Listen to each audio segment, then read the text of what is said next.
Kati mumalo basaba kusharinga no video eno njala mumpitire abantu bano wamanga tutandike bulungi nnyo. Njala kusaba mwenna abakyala n'abaami baddu ba Allah bayisilamu mujje ku video eno. Boma nyingo kiriza mu Nabbi Muhammad subhanahu wa ta'ala nkwegairidde tagi mu Muislamu yenabire ku video eno. Njala mu tagi ngiri yo seriti bahaburo tabayisilamu tanu wa kale ekyensedemezede nsanga bisibe abere ku video eno. Njala mu tagi ngire diddigi dere drinking gin muhozo bereko kuno. Njala mu tagi ngire Director General wa CMI omukulu James Birungi kwetaga ku video eno. Njala mu tagi ngire General Kahindo Tafire nkwetaga ku video eno. Njala mu tagi ngire Frank Gashumba ku video eno nkwetaga ko bulungi nnyo. Njala kwetaga ko MP Tinka Simire nkwetaga ku video eno. Tinka Simire wonna woli bakutaginga ku video eno.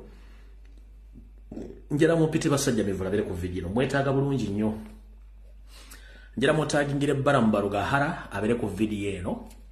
Njala mu tagi ngire owekitiibwa Luke Ompia mukulu Jawolo Senyonyi wonna woli manyi nti oyinza okuba wanyusedda mu yafeesi nkwetaga ku video eno.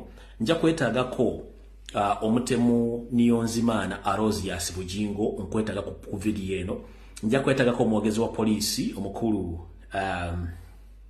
Sabalimba Enanga Frederick nkwetaga ku video eno. Nja kwetaga n'aba polisi mwenna. Njala kwetagako abasemwayi aba ESO n'aba ISO n'omukulembeze wange Mulondo Bakyagulanyi Sentamu sebo nkusaba otuleko kwanda kikantono nnyo. Nja kwetagako ne Minister of Foreign Affairs kubanga lw'ensonga z'enjala twogeremu olwa Uganda abali mu kubonaabona mu nsi ez'enjawulo. Bemba tuma baba baweddeyo kati njala tutandike video ey'olwaleero nga njala kusooka ndowooza na Kigula Luggi sigenda bwa kalowoozo tandike n'Ekigula Luggi then tulyoke tusimba mu video ya leero. Alright. Okusookera ddala njala kwebaza mwenna abagoberera video zino gye muzisanga ku mitimbagano egy'enjawulo abalazira ku Facebook abalazira ku YouTube ku TikTok kansooke mbategeeza ekigambo kino. Video zino enkadde zonna bw'ozinoonya ku Facebook tojja zifunayo. Facebook ejjayo video zino after 30 days nezideritinga yo nga yo. Kyobula munoonya video enkadde zonna teziriyo ku Facebook tosobola zifuna. Tubadde mbisira nga Facebook account zaffe bazihackinga bazitwala kati kizibu nnyo ofuna video zetwatandikirako naye ku YouTube zibeerayo TikTok yakajja naye ku YouTube zibeerayo kati ku Facebook bazijjayo after 30 days yo yennyini Facebook ezijjayo kizibu nnyo zifuna. Kati ndowooza katugende butereevu ku Kigula Luggi kya leero then tulyoke tugende ku video eyatolese bulungi nnyo. Mbatumiddeko mwenna abanyumirwa Ekigula Luggi ku programu eno bukyanga ngitandika badde bangobera kansumenti buli bulungi. Mwenna Bannayuganda kansumenti buli bulungi. Okusookera njala bebaza okuba nti muggusa amaaso muggusa obwongo ate muvuddeko akatambaala ku maaso n'embirowoozo olwa video zino zetukola ez'akasammeme. Kati Ekigula Luggi kya leero njala kigendere buli Munnayuganda yenna. Okusookera ddala njala ogende ku smartphone yo oba essimu ya buyonjo onzigiremu app emu etali ya mugaso onteremu ssemateeka w'eggwanga kibayita constitution. Njagala onzigireyo app emu etalina mugaso mu ssimu yo ogende mu Google App Store ompanulireyo oba downloadingeyo app gye bayita Ugandan Constitution. Ojje Constitution ya Uganda ogiteeke mu ssimu yo gwe kennyini otandika okwesomesa otandika okusoma Constitution ya Uganda version yonna gy'osanga ogiteekemu oba mpya oba nkadde otandika okusoma bw'onoosoma ojja kumanya obuvunaanyizibwa bwo bw'onomanya okumanya obuvunaanyizibwa bwo tojja kukwatibwa vagalanda na kutambulira ku propaganda wa Museveni n'ebintu bakola. Lwaki mbagaye mujjeyo mugende mu downloading app ya Constitution ya Uganda kubanga mu mateeka government ya Uganda erina okusomesa Bannayuganda bonna ssemateeka wa Uganda bamutegere mu nnimi zaabwe entuufu ekyo baagaana okukikola kuba ne mu masomero tebakyakikola ne politics bamujja muki bamujja mu masomo agasomesebwa abaana mu ssomero. Kati mu Kigula Luggi kya leero kansooke nkusomese olyoke otegeere nga nsinzira mu kawaayiro ka ssemateeka naawe olyoke ompulirize bulungi. Tutandise Kigula Luggi kya leero.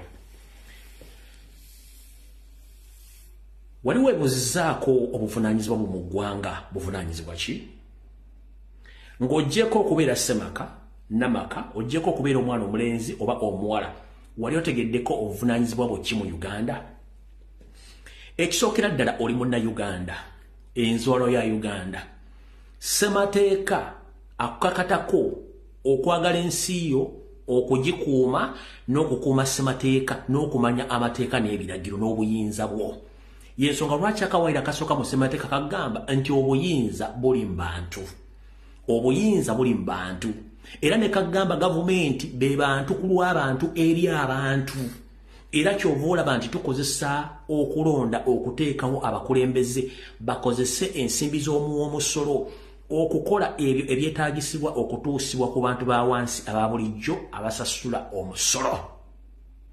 Ompuliriza bulungi mu kigulalo kyaleero. Ompuliriza bulungi nnyo. Gwalina 0.05 GB RAM ng'oli obwongo butebukwata sooka otegukemu ojja kuddedda. Ssemateeka wa Uganda mu kawaayiro akasooka kugamba power belongs to people, obuyinza buli eri bantu. Era neyingira mu maaso ssemateeka negamba nti gavumenti be bantu ku lw'abantu eri abantu. Era kyova olaba tuyita mu kulonda tulonda abakulembeze abagenda okuddukanya eggwanga eryo nga bakozesa ensimbi z'omuwoomusolo okuteekawo ebyo birina okuteekebwawo ku lw'abantu bonna nga balina obikozesa. Gavumenti terina sente zizo Munnayuganda. Ne bwe beezeewola sente ezeewola mu mannya go. Era kyova nti sente ziriko Bank of Uganda so si Bank of Museveni. Sente ziriko Bank of what? Uganda. Uganda is a country which belongs to all Ugandans, which Ugandans who pays taxes on daily basis, which taxes are used to run the government, oba okuddukanya gavumenti okuteekawo ebintu okukolebwako bantu abaabulijjo za mukitegedde bulungi nnyo. Mu kigwero gyekyaleero mbadde mpitayita ku social media nga ntambula mpisako embaliga nzire nozireri. Kwe kusanga abavubuka abaabuukira ebyobufuzi nga tebabimanyi. Baabuwe video zebaalimu zaali zakweyambula kulaga bubina, kwogera ku mabeere, kwogera mbozi za kigwagwagwagwa. Ne bajja batandika basasula emitwalo 5 okutandika okubuukira Robert Kyagulanyi Ssentamu ne bayingirako mu byobufuzi naye nga tebabitegeera. Kati buli kye balaba ekiri mu byobufuzi ekikoleddwa balowooza kipya nnyo. Kati taata njala kutegeeza maama gwe yabuukira ebyobufuzi okubaako emitwalo 5 vume Kyagulanyi nga toma ebyabufuzi. Mwandi tuyambe ne mudde mu mboozi zammwe ez'abakazi ez'abasajja ez'okunywa eddagala simanyi mugeze obuli enkoko mugeze amabeere mugeze obubira. Bw'oba tosobola byabufuzi wummuze engalabyo. Gavumenti eriwo ku lw'abantu eri abantu okuweereza abantu nga n'ensimbi zonna ezikozesebwa okuteeka ekintu kyonna za muwaamusolo era ekikola ku lw'abantu kyovula nti after 5 years walina okuteeka obukulembeze obulala obugenda okuddukanya ensimbi z'omuwoomusolo. Kati kino kikutegeeza nakadaama sekadaama naawe yabuukira ebyobufuzi nga tobimanyi. Mbalabe muli ku social media bannange bakoze sawa ya Queen, bakoze enguudo, bakoze ttano, bannaye Museveni weebale. No, it's a big no. Obwo buvunaanyizibwa bwa gavumenti okukola ebintu byokubanga sente zebikosa zimbi zizo za muwaamusolo si za Museveni kubanga bateekeddwa obbikola. Kati weebaza ki omuntu gwowa ensimbi agenda kukolera ekintu. Common sense is common but not to everyone. Bw'osanga empuuta engege enkolongo ngeri mugamba Museveni akoze nga byakoze ateeteekeddwa obbikola obadde yagala gavumenti ekole ki? Gavumenti be bakulembeze betuwa ensimbi zaffe z'omuwoomusolo okuteekawo amalwaliro, enguudo, amasomero, okuteeka eddagala buli kimu. W'osanga enkolongo yonna nga Museveni akoze oyo mugambe mukulu adde ku pulogulaamu ziri ze baakola ez'okweyambulanga. Ssente z'omuwoomusolo zonna zirina okukozesebwa ebintu ebiyambirawo bannayuganda so si za Museveni. Buli kintu ekikolwa mu Uganda kyonna kya bannayuganda Museveni takiinaako buvunaanyizibwa. He is just a supervisor. Okusupervisinga sente z'omuwoomusolo, obazimbye eddwaliro, obazimbye luguudo, obazimbye ekisaawe kubanga ne sente bazeewola ku lwa bannayuganda singa Museveni. Era teriiko ndagaandaga nti Museveni yeewoze sente. Kiraga nti Paalamenti ya Uganda ku lwa bannayuganda ekkiriza gavumenti yeewole ensimbi. Paalamenti neesayininga neyo seri n'asayininga nga supervisor. So twagala obbasomesa ebyobufuzi mwe babayingidde ejjo abajja bakolana ebintu by'ekisiru. Musima bakoze wingi y'ekisaawe. Ezo sente za muwaamusolo n'ezimu zeewolewawole ng'ogenda zisasula.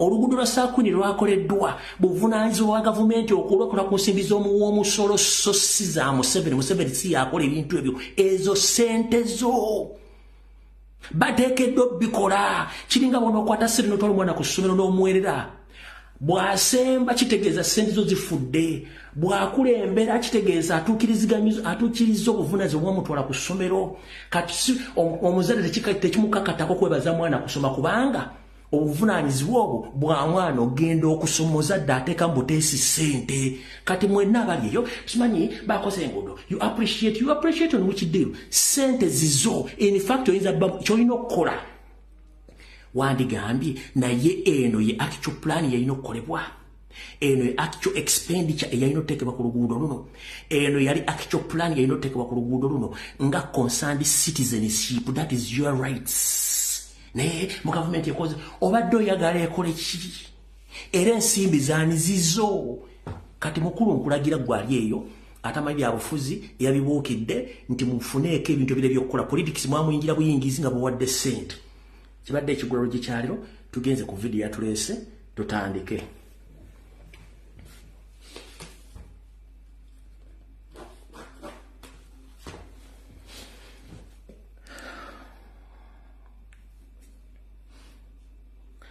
tutandikirewa okay katutandikirewa okusookera ddala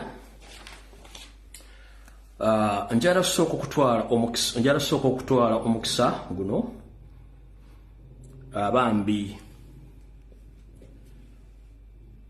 okujoleramu ne famire abooluganda bakola emikwano abamukwano gwaffe abadde munankyukakyuka yafiiridde mu ggwanga lya United ayafiiridde mu bwakabaka obwegattira mu United Arab Emirates nga muganda afuno bali bamuyita Kalibala badde munankyukakyuka nga yekolera mirimu gye yasangiddwa bambi nga afudde mu buliri bwe kitalo nnyo ddala mwenna babadde awangala nabo bambi dibudde nnyo ku lwa famire ye ne ku lwa bannayuganda babadde awangala nabo oyo muganda ffe Kalibala yabadde abeera mu ggwanga erya United Arab Emirates yasangiddwa nga afudde ennaku bbiri mabega mu buliri bwe so muganda Kalibala wonna wooli mukama akukingirize webale kwagala ggwanga lyo webale kulirwanirira essaawa y'enjawulo tujja sinkana mu bulamu buddako oba mwabadde mu foreplay kyonna mukama kyekiri tujja kusinkana so kitalonyeza muganda afuno Kalibala mukama wonna wooli akukingirize abooluganda bakola bimikwano manyi mwanyoleddwa nyolwa muganda Amooti yali agenza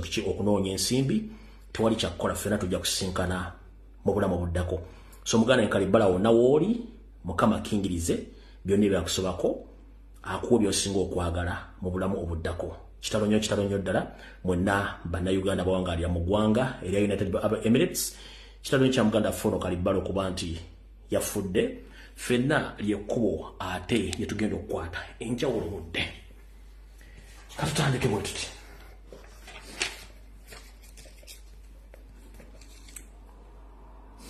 ngenda tandika ne Minister of Foreign Affairs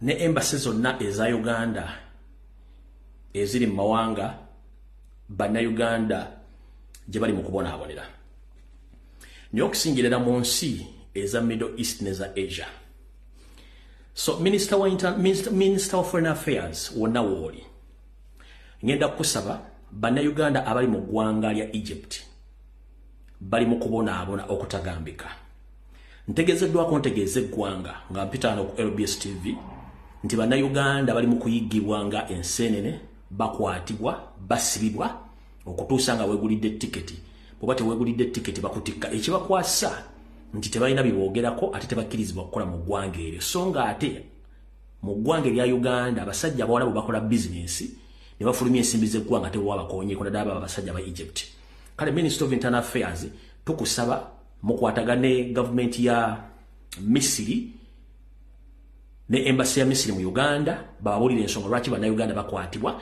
era Minister of Foreign Affairs tukusaba muyingire mu nsonga zino bannayuganda engeri gye batalina mirimu waka mukwatagane ne embassy ziri mu nsi z'Abarabu n'ensi endala bannayuganda musobole okuba nga muyina engeri gye mukwatagana ne gavumenti ezo basobole okuba nga bayambibwa olw'ensonga nti bo bagenze kunoonya kigulya bagala eddiba ate ssente bazifuna bazizza waka kitegeeza nti bongera kinene nnyo ku ggwanga ne ku ekonomi ya Uganda kati bannayuganda bali mu ggwanga erya Egypt bali mu kubonaabona ennamba esinga eri makomera abalala tebakyakola bali kudduka so tusaba embassy ya Uganda mu ggwanga erya Egypt Minister of Foreign Affairs namwe bannayuganda abaatikkibwa ne mudda mu ggwanga ya Uganda mbasaba mugende muwandikire kitongole mugende muwandikire poliisi mugisaba olukusa ogenda okwekalakasiza ku embassy ya Egypt mu Kampala okulaga obutali bumativu engeri gye bakwata mu bannayuganda mu ggwanga lya Egypt era kino kye kimu kigenda mu maaso mu ggwanga erya South Sudan wammanga nabo batigomye bannayuganda kyokka ba South Sudan batambula ng'ebiyenje mu Kampala nga teri abakwata nako bagula n'ettaka ne bavuga emmotoka ezibbe nga teri ababuuzizzaako kale mwenna bannayuganda mbategeeza nti okwekalakasa ddebyo lyabo bangwe singa obanga oyisiddwa bubi bantu bangi nnyo abagwira bali mu Uganda nga batambula naye nga ate bannayuganda bacunya gye bali so njala bategeeza mwenna bannayuganda abali mu ggwanga erya Egypt mugende mwekubire ndi ku embassy ya Uganda ne Minister of Foreign Affairs namwe mukiyingiremu ne bannayuganda bali e Kampala baatikiwa nga muli e Kampala nabo mugende musabe olukusa ku poliisi mugende mulaga obutakkaanya bwammwe eri eggwanga lya Egypt ku embassy yabwe mubategeeze lwaki bannayuganda batulugunyizibwa ne bakwatibwa ne bateekebwa mu makomera nga babakwata ku nsonga ezeefuusa okuba nti balina byogera nga ate babisaba ne babibamma nga bateekamu ne ssente zaabwe ekyo mbadde njala okusooka okuyisaawo then tugende mu maaso bwe tuva ku ekyo njala tutegeeza bannayuganda najja wano ndowooza emyezi ng'ebiri mabega ne mbagamba nti Dr. Ruth Acheng ne Minister of Health balina ensiri ze bali mu kukola oba okugezesa nti bamale bazite zisaturatinge mbu zigende zirye ensiri ezibaddewo enkadde ezirwaza abantu omusujja nabagamba nti ako kakodyo bano baleese ensiri ezigenda okuvaamu omusujja ogw'ettabu abantu bwenzija nejogera ebintu binamu balowooza nti byakusaaga wetwogeredde essaawa zino mu Uganda mulimu omusujja ogw'ettabu nga guvudde ku nsiri ezo ezaateebwa era mulindeeko gye bujjako mugenda kulaba ku TV oba ku radio bagamba nti waliwo ekika kya malaria ekizze mu ggwanga tekitegeerekeka naye ng'ensiri zino bwe zikuluma n'ofuna omusujja guno 1 obulwadde bukulumira ku sipiidi ya iriiri otulukuka entuyo n'obanga ali mu sawuna omenyeka amagulu ofuna kamunguluze oddukanda ku sipiidi kino kitandise okusaasana ebitundu bya Buganda baasookero zita era bw'oba teweeyanguyidde mu lunaku lumu ku nnaku 2 oyinza okugenda okukakkana ng'olusuddemu akaba naye kino kyava ku kika ky'ensiri kye baaleeta n'akagendere nga baagala kuleetawo obulwadde buno obw'ensiri ogwo omusujja omupya guluma abantu batandika okufa ku sipiidi kubanga kyekigendera kyabwe programu agiraba nenzija nembaga Dr. Ruth Acheng ekyakola kyekyamunyo kati result zitandise okufuluma bannayuganda omusujja ogubaluma omenyeka amagulu n'otuyana ng'ali mu sawuna oddukana wewatokongera mu nnaku 2 kitegeeza oba ofudde omusujja guno gutandise okulabikako era abantu bangi bali mu malwaliro amusujja guno naye ng'abaakikola oyo Dr. Ruth Acheng yaleeta ensiri n'embyogerako wano aba ne balowooza oba nsaaga era nembalako ne ka vidiyo akamu akali mu ggwanga eryo amagulu meeru gye bakola factory ez'ensiri ze bali bagenda okutazisaasaana ensi yonna kubanga nabagamba nti ebirwadde 9 ku buli 100 ebiri mu bantu bonna mu nsi yonna ebirwadde bikolebwa bukolebwa abantu bagamba nti Lumbuye ekikuba ayogera nnyo naye ekirwadde kimala kutuuka kono olw'okutegeera nti bina niyogera biki bituufu kati mbategeeza ezo ezimu ku nsiri bali ze nabalagala mu kavidiyo kati zezimu ku nsiri Dr. Ruth Acheng ze yaleeta ne banne ne baziyiwa kati zitandise okuvaamu ekyo mulinde ku TV ku radio mu bbanga eritali ddene nnyo bajja kujja bagambe nti waliwo ekika ky'omusujja ekize mu Uganda logo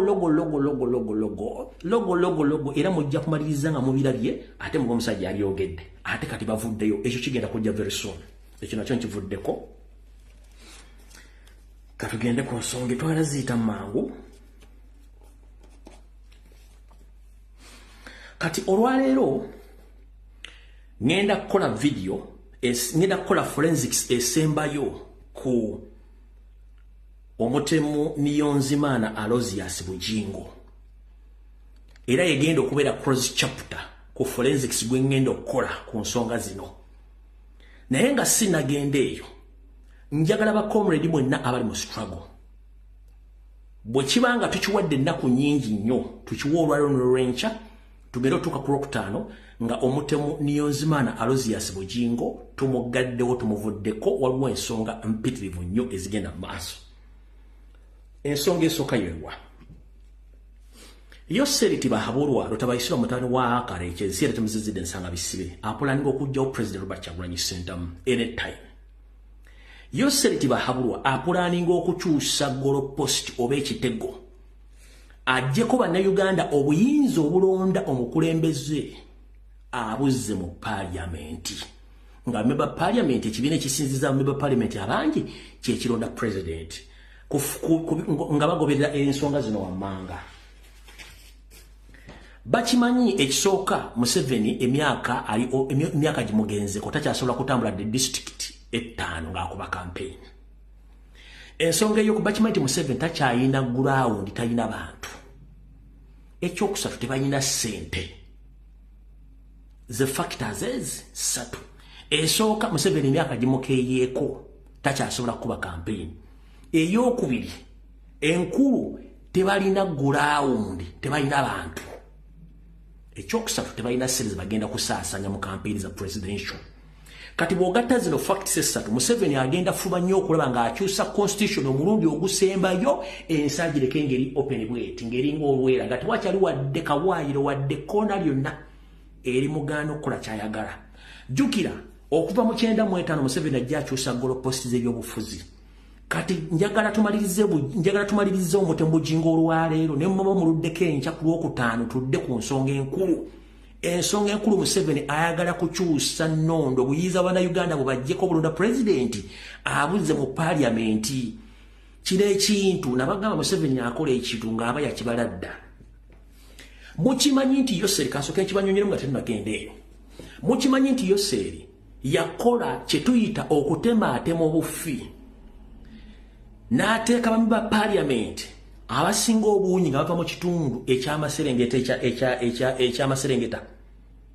nga bw'ogatta bami ba paliamenti bonna bava mu northern mu east ne mu Buganda era still bali abava mu maserengeta ga Uganda baba muyisawo ku kyabayagala kati ekyo bw'akikola bw'atyo bwe muba mugenze nga mukkiriziganyiza constitution bagikyusizza kyagenda okukola kikyo already ayina DP ayina CP ayina FDC alina jema ebyo ebina biri mu nkwawaze wano okitegeera ayina mba independent babera mu nkwawaze kati mugamba nti mugenda mu kalulu kakulira bamme ba parliament already lewe mba musinziza abaka basatu is ready to compromise ababaka abajira ku independent already mbina baita ba opposition ayina mu ababe era abagenda kukuba omukitegedde kati tuyina okulwana tumulemese mubagenda okugenda mulemese okugenda kujjawo system y'okulonda president mbwagize mu parliament kuba temujja musoma kubanga already tugenda okugenda mu kalulu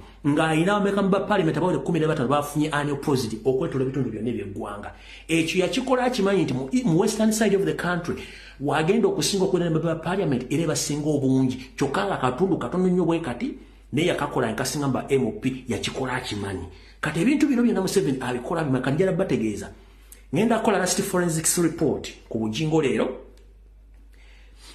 ne ba suspect abali mu musango guno then nze ngenda basa batuclosing chapter ya Niyonzimana tudde ku topic ey'okuba ekintu kino obudde bukyali kubanga ye move gye baleeta olwaleero oba kigenda okuddako kuza mu kitegedde bulungi nnyo kyejagadde osooka mu lisango tukitegere bulungi nnyo nkiddamu Museveni ayagala bajjako obuyinza obulonda president abuteeke mu parliament ora factor ziri esatu zembawadde zemugenda okulaba tebujja katono olwaliro ngenda okukola esemba yeeyo kati njala tuyite mu bwangu kubanga information tulina nyingi kati mukowe ey'okwagala okusiiga president waffe empitambi n'okola blackmail ne propaganda okusookera ddala abasinga obungi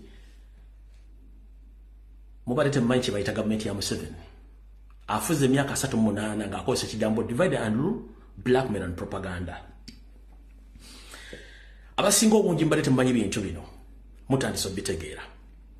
Naye video bwe napostinze okwabaddeko akafrag gashumba ne basajja mivule ne kapostinga aba ne bambuuza ati lwaki opostinze obuntu buno naye mbagamba please mulindeeko ensonga lwaki napostinze obuntu buno nga njagala balaga nti Museveni abadde akozesa abantu nga bano all along okuva mabega nga bajja bakola okwonoona amannya g'abantu bannabyabufuzi abantu abali mu gavumenti abakola emirimu egy'enjawulo bonoona erinnya lyo n'otuuka okuba ng'otuuka mu bantu nga tibyasobola kwogerera ng'ayonoonye erinnya kati ayagadde nka posting oba mu posting ensi etegeere bwe napostinze video eyo n'abantu bangi aba NRM abadde bali mu family ez'enjawulo my family zaffe z'Abaganda zibeera mpanvu bwe napostinze video ezo olw'okuba nti bammanyi kuva mu buto bagambye tubadde ba NRM babyo nga tukuwakanya kati tukyuse tuvudde mu NRM bwe banga yene enkola gye badde bakola okuva mu 18 twakyuse nzamulaba effect y'okuba nti omuntu exposing anti musiru n'omulaga nti propaganda asobola kukola kati kino kyaleetedde abantu abadde bampakanya mu family aba NRM bagende nedda lindako bulijjo bye bino Museveni ne banne bakola nga bono n'amanya g'abantu okuva mu myaka emeka ne mbagamba kyekyo ne mbaga kikulu mumanyi nze Lumbuye omusajja bibyo yabyogedde ku byonna ne bagamba nedda awe kyakomye ensonga lwaki mpostinga videos omuntu akolako propaganda blackmail sirwana naye kubanga one ndi politician aludde mu politics amanyi kikina kiwe kigenda kyobula nzisobola kugulako omuntu musango nti yanvumye yampemudde awe yankoze ku blackmail no sikikola kubanga amanyi eyo mu politics mu ebiri wabula kitwadde omuntu ategeera okubeera n'omutima okuguma okukolako ebigambo ebyo kati kyembagambye nti okola ekintu okulumya omuntu n'owunzika ng'oyambe muyambe ekkiriza kati akakakolyo mwembale temukamanyi nze buli ankolako propaganda nsobola okupostinga video ye abadde tamanyi n'ategeera obukodyo bano abasajja kati napostinze video ezo mu famire yonna abadde bamanyi nga NRM bagambye nedda wait a minute ate tuweddemu amaanyi kati ya NRM babinaabye n'abadde bamanyi ku kyalo gye nnakulya bine byagenda kulira nga bamanyi nga ba NRM bagenda edda kyekye bayita nti wandikola ekintu okulumya omuntu n'owunzika ng'oyambe muyambe ekkiriza kati bategedde NRM kyeki kati tokyasobola kujjayo abasajja kujja kwogera kigambo mu public abalaga nti awe talina kyatuka kuolredi bakutegedde yensonga lwaki mpostinga videos lwensonga lwaki mbaga nti zesobola kugula musango muntu yenna abanvumye ampemudde oba nkozeko blackmail mu politics nowhere kubanga ebyo byonna biri part of politics naye gwe babigambye oli capable biconsuminga oba gwe babyogedde oli capable biconsuminga kubanga mu politics toleeta mu busungu oba owedde kiringa mu mupiira omuntu ng'alina skills ng'asobola okusala kasita akusala n'omukuba endobo automatically fiira kuwa yellow card oba red card kati nebyobufuzi bwe bityo nti oli bw'akwongerako ekintu mu politics n'oleeta obusungu bungi nnyo gwe ogenda okukola ensobi kubanga ye aba akola ki aba alina kyakunoonyaamu kale awo ndoza mutegedde bulungi nnyo yensonga lwaki mpositinga ebintu obula nze bisibiro ne bwayogera bigambo ki I don't care mbirekera public ne judge nga kubanga yensonga lwaki ne president abamwogeddeko kasasiro yenna talina instructing angakola oyawadde n'omuga nti abanvumye nnyo muganda wange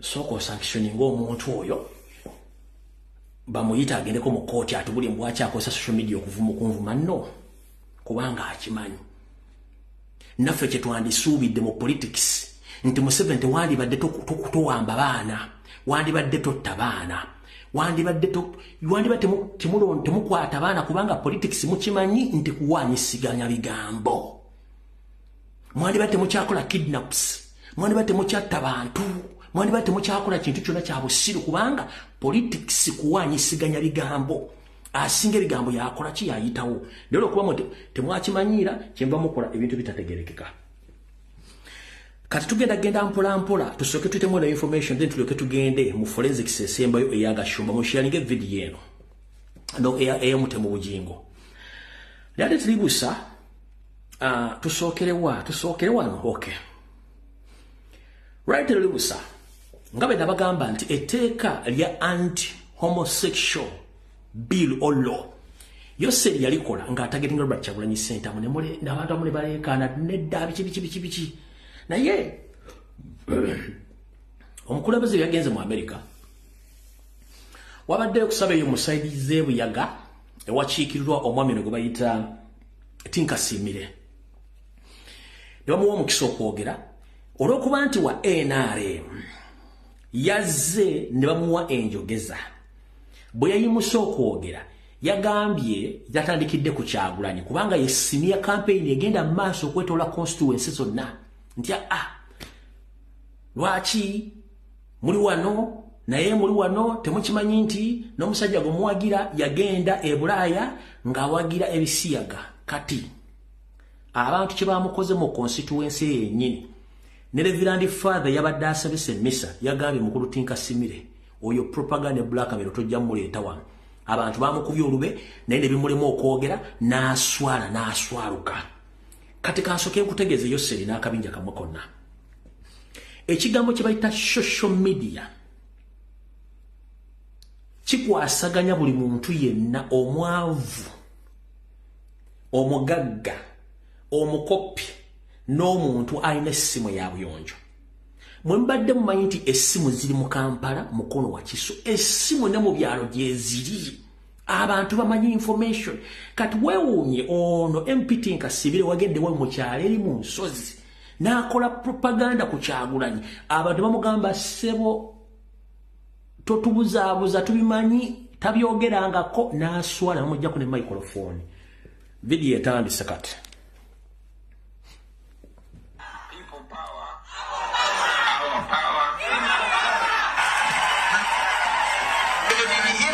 uyo nti abantu bajja kutugambira abokuba president waabo Kyagulanyi akagenda heru yeihanga yahagira abasiyana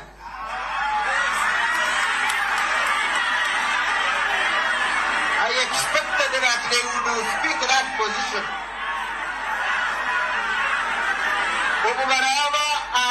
The Lord is good and all the time. One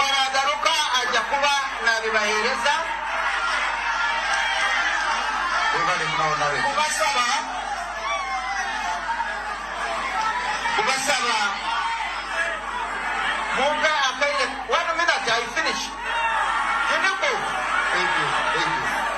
Thank you, Honorable, with all the due honor. If Kyagulanyi had come here, my God, it would be terrible for me. I would maybe fail to have a right of reply, but I am glad I have done it. May God bless you and everyone here. Museveni, ekyo kibayita social media. Buli w'oyo omuntu wakufuna. Kati ono omukulu yagenze mu byalo deep in village n'ayogera atwale malisi ne blackmail bamugambye nedda ssebo n'akazindalo yakazzi byamulemiro bamugobeddewo kati mwabawoza mbu social media eri mu Kampala simanyi biki buli muntu alina smartphone wakiri atunda ekibanja akula essimu alabe information kati ontinka simire kyamusaliddeyo oyo tumumaze Rade Terubusa omukulu ono mukulu Kasabuni Frank Gashumba n'agenda ku mikutu gye ng'agenda alumba Kyagulanyi Ssentamu yasose kukola tweet n'agamba Bobi Wine is the one behind the gun attack on Pastor Bujingo, Frank Gashumba says. Ekyo n'akyogera ne tusirika eyo post mugiraba yino. Ne tusirika wuuyo ne tusirika kanji zoominge mugirabe. Ne tusirika. Tekyamumalidde.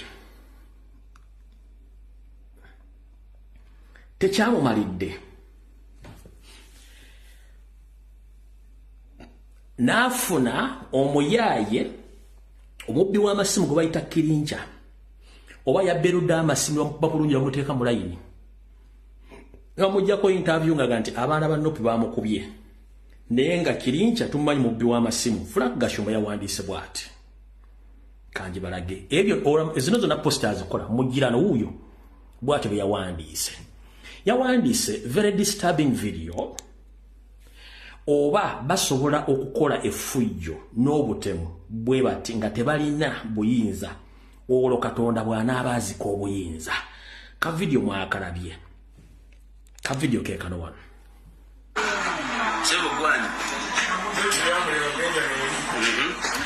ka video kakusagala kazanyo lw'ensonga nti wana ebifaananyi Facebook basensalinga ebifaananyi naye ebifaananyi byoyo kyali Marobira balaga wano kuba twala kuyita mu bintu bino ono malisi ne propaganda ne blackmail go bakola twagala muyitamu wano mangu ense mutegeere kiki bakola bana abasajja maro kuyita no bifaananyi wano mangu aha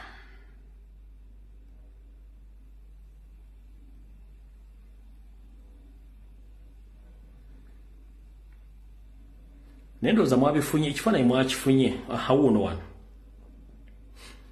Ono ye Kirincha era baali bamukutteko ng'abba amasimu. Wuuyo ali ku mpingo.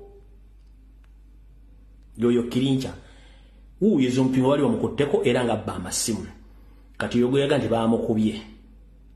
Kati bano bambala ebisaati bya NRM. Ne bajja ne babba. Ne bajja ne babba kati ng'ona agamba nti bannope babakubye.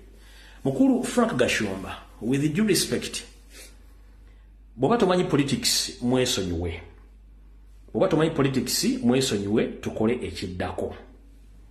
Bwe tunatukimaze okukitegeera tujja kuyita waawo. Kati tugende ku nsonga ezatulese enkulu bulungi nnyo.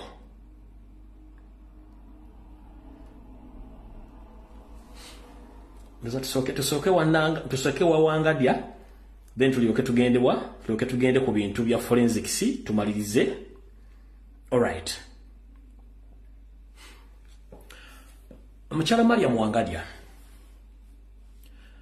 Tukimanyi nti okolera ku order za mukama oyo seri yako pointing okubira mu kifo ekyo kubanga mulina okunoonya ku bantu abanyigirizibwa abagibwako eddembe lyabwe.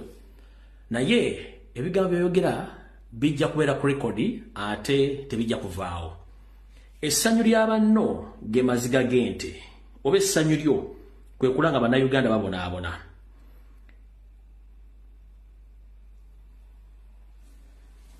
Kati wagambye nti olina abantu bomanyi nti baawambye era mu rekodi tebaliyo. Nejjo eno video yagenze vairo baawambye omuvubuka e Makindye.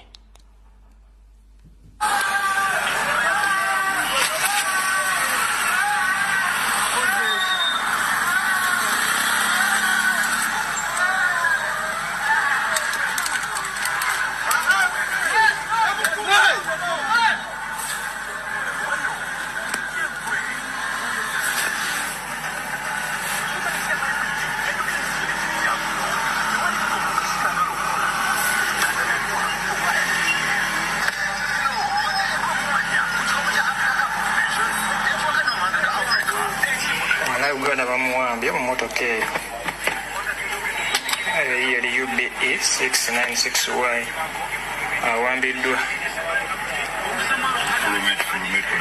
kati bamukwatidde wano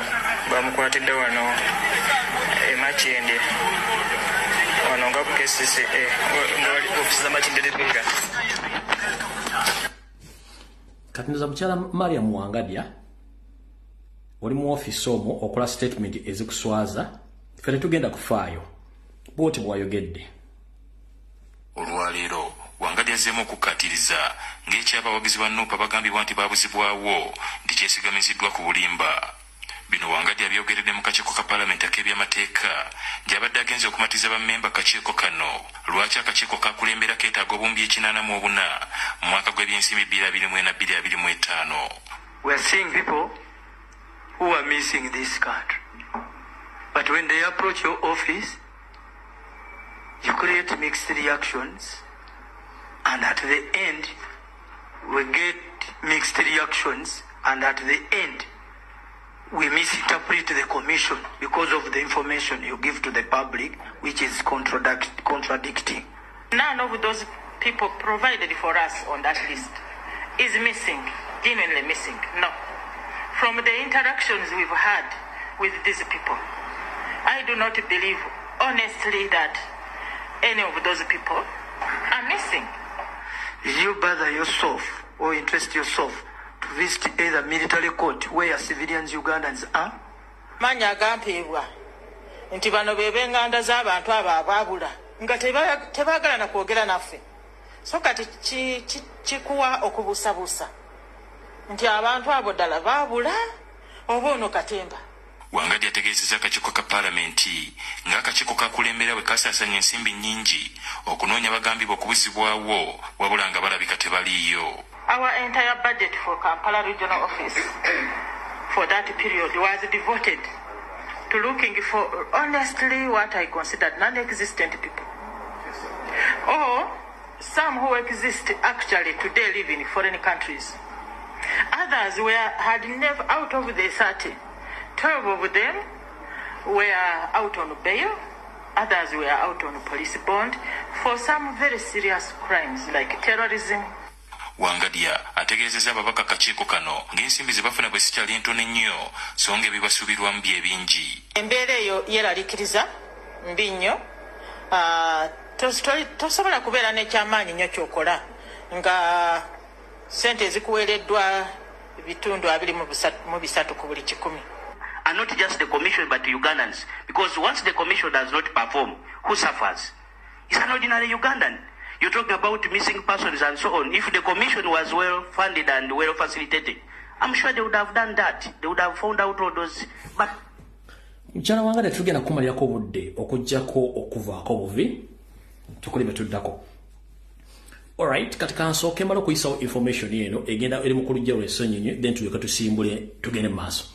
Amukulu Gerald Ssenyonyi mu mulonde ompya loop leader of opposition muno obubaka bubwa. Mukama wange nsabiddwa nkutegeeza obubaka buno obeerenga obumanyi busaba bukamu sobere mu luzungu oliko obutegeere.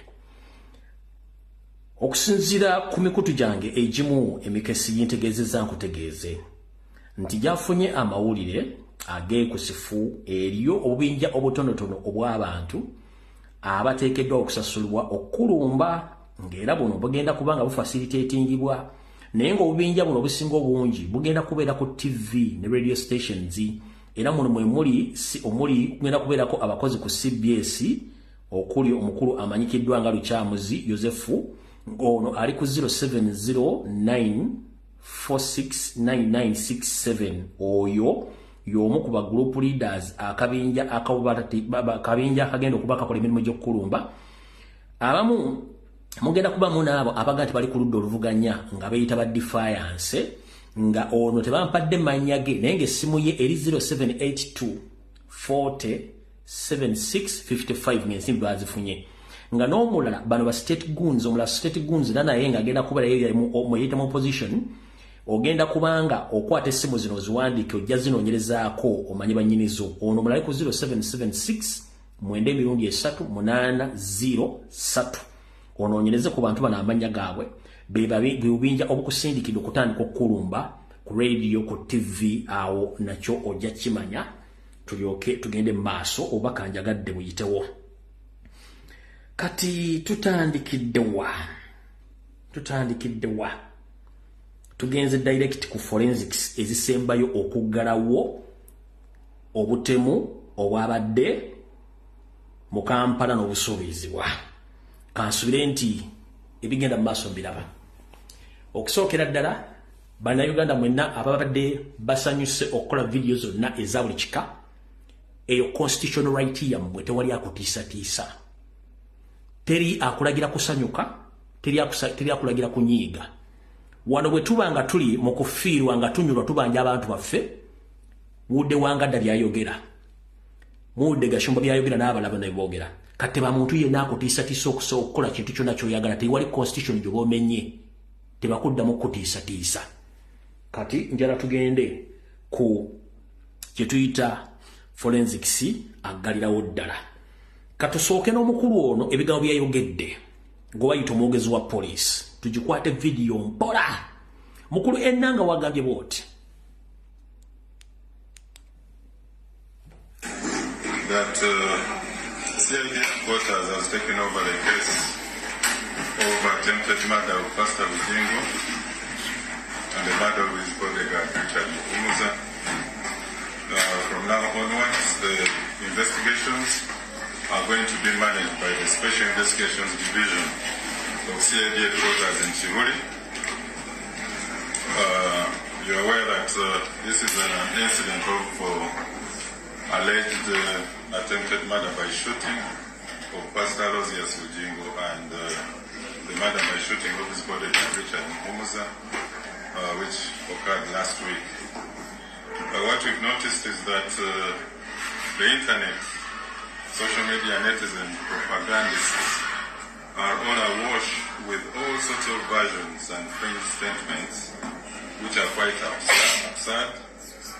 So many people, including families who lost their loved ones under similar tragic circumstances, are hurt by these fringe statements by bloggers, the majority of whom are based in the United Arab Emirates, Turkey and Boston. Although part of the findings by police were leaked out to the media through informal sources, I would like to assure the country that we have comprised a competent team that is actively investigating this matter at our Special Investigation Division. They have obtained and are continuing to obtain relevant witness statements. We have retrieved the relevant reports, the postmortem reports. We have obtained CCTV footages from the main police CCTV cameras and also private cameras that they are going to evaluate. We also have forensic and ballistic reports that have also been retrieved. I want to treat carefully in this matter and avoid getting swayed by what is happening on social media. This one talking about, there's a wife involved. I know the religious conflict, things like that. Those many versions are so diversionary. We want to be very thorough with this investigation and come up with a report that is concrete and informative. Now, as part of these investigations, we are also appealing to whoever has any information that may lead to the identity and arrest of the suspects, as well as the successful recovery of the killer weapon of a pistol, to pass over that information in confidence to the Special Investigations Division at CID headquarters in Chibuli, or contact the team on telephone contact number 074 111 333. This number is strictly for this investigation. Now we're also informing the public that there is a substantial cash reward of Uganda shillings 20 million, which are... Komao mukulu ogambye nti abantu balime nnyo kwetanira social media n'okuwulira amawulire agayitako abantu nga bawa information etakwatagana nga musinziira ku omu ali mu United Arab Emirates, omulala ali Turkey, omulala ali Boston. Si bwe kiri? Era ne mukama wo bayita Fred Mwesije eyazze wa Bujingo Kano n'agamba nti social media mulekeraawo okuteeka ensonga ezitali zammwe, mulekeraawo ebyobuyiinza batwale ensonga zino maaso. Okay, no problem. Kati milioni 2 zemwataddewo zimuwa muziwaane era muzigabira ku kibwe mbanga omusango mwasala muzimu gutwale. Mukwate milioni 2 muzikozese okugenda okunoonya information okugijja ku CCTV kamera mugamba. So sikuwa milioni mwatuge tuve mu kintu kino. Naye ate nga ba concerned citizen tutusobola kuva mu kintu kino kubanga tulina emitwe constitution etuwa obuyinza okwogera ku buli nsonga yonna eri mu ggwanga as long as yabanda Uganda ekwata mu Uganda. Okitegedde mwe muna alemerwa okukola emirimu gyammwe ate ffe tusirike nga bana Uganda bali mu kufuwa mu bintu by'ekisiru.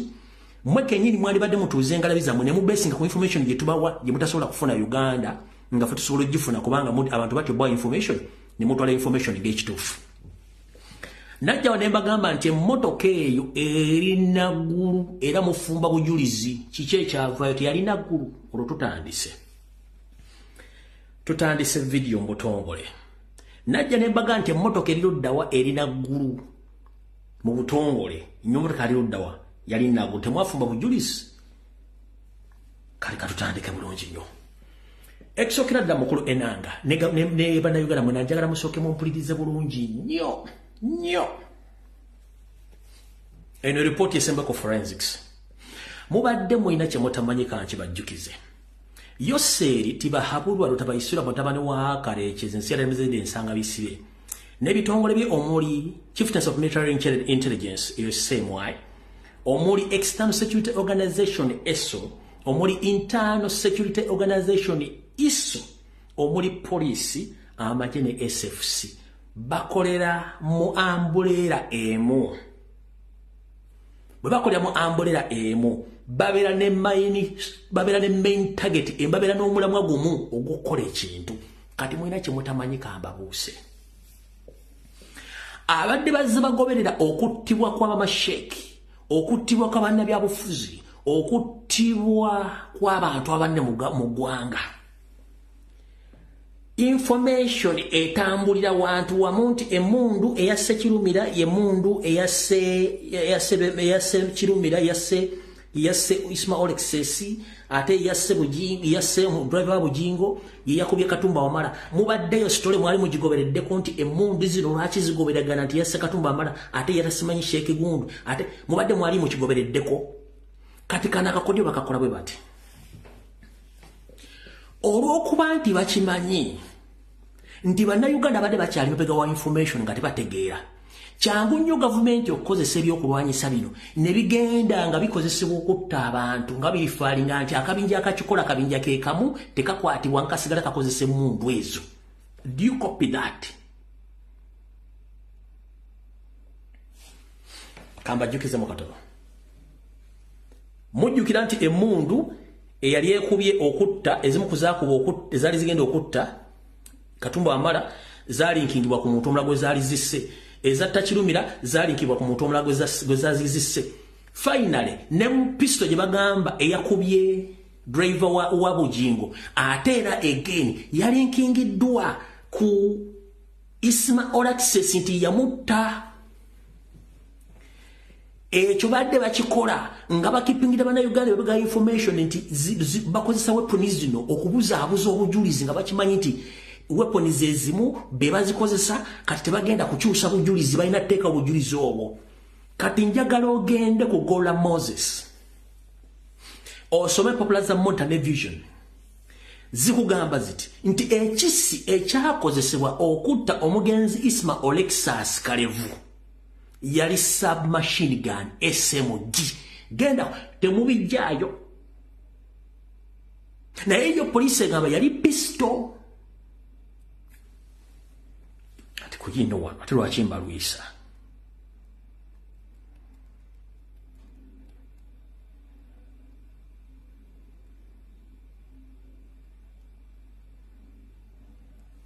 Ati kesumbueti.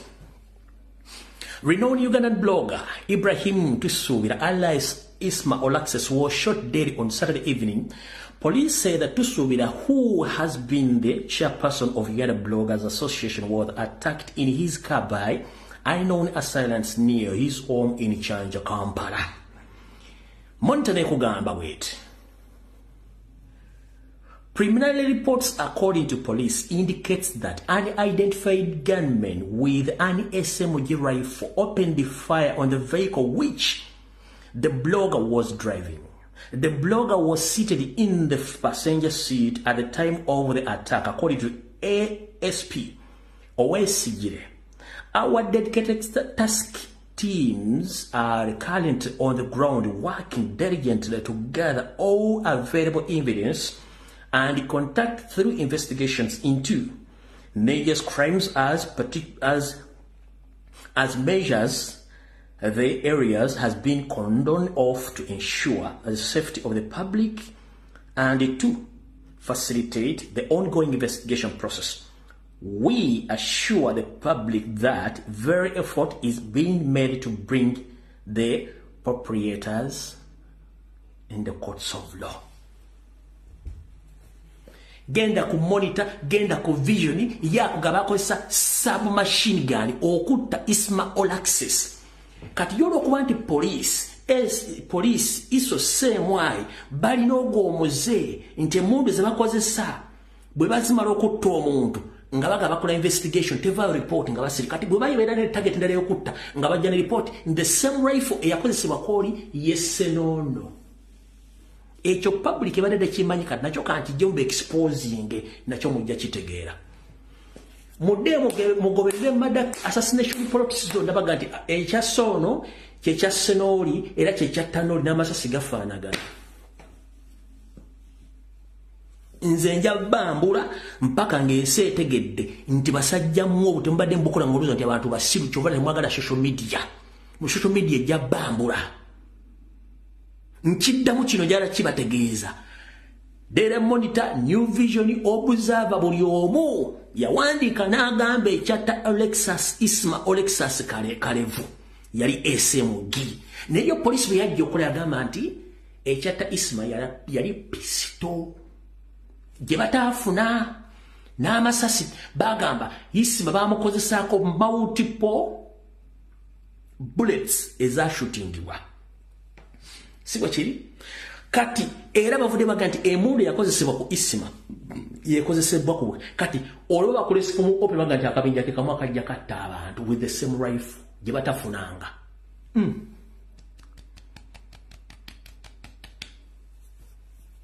tetuli basiru n'ogwo muzannyo kati nagwo nguyije ebyokuddamu okukola ripooti eyatakirumira ate eyatakawesi eyatabiriga ate eyatagundi kati niyase driver wa Bugingo ate yali mu Isma Alexis same corruption same shit every time no tetwagala kuddamu kusiruwaza bantu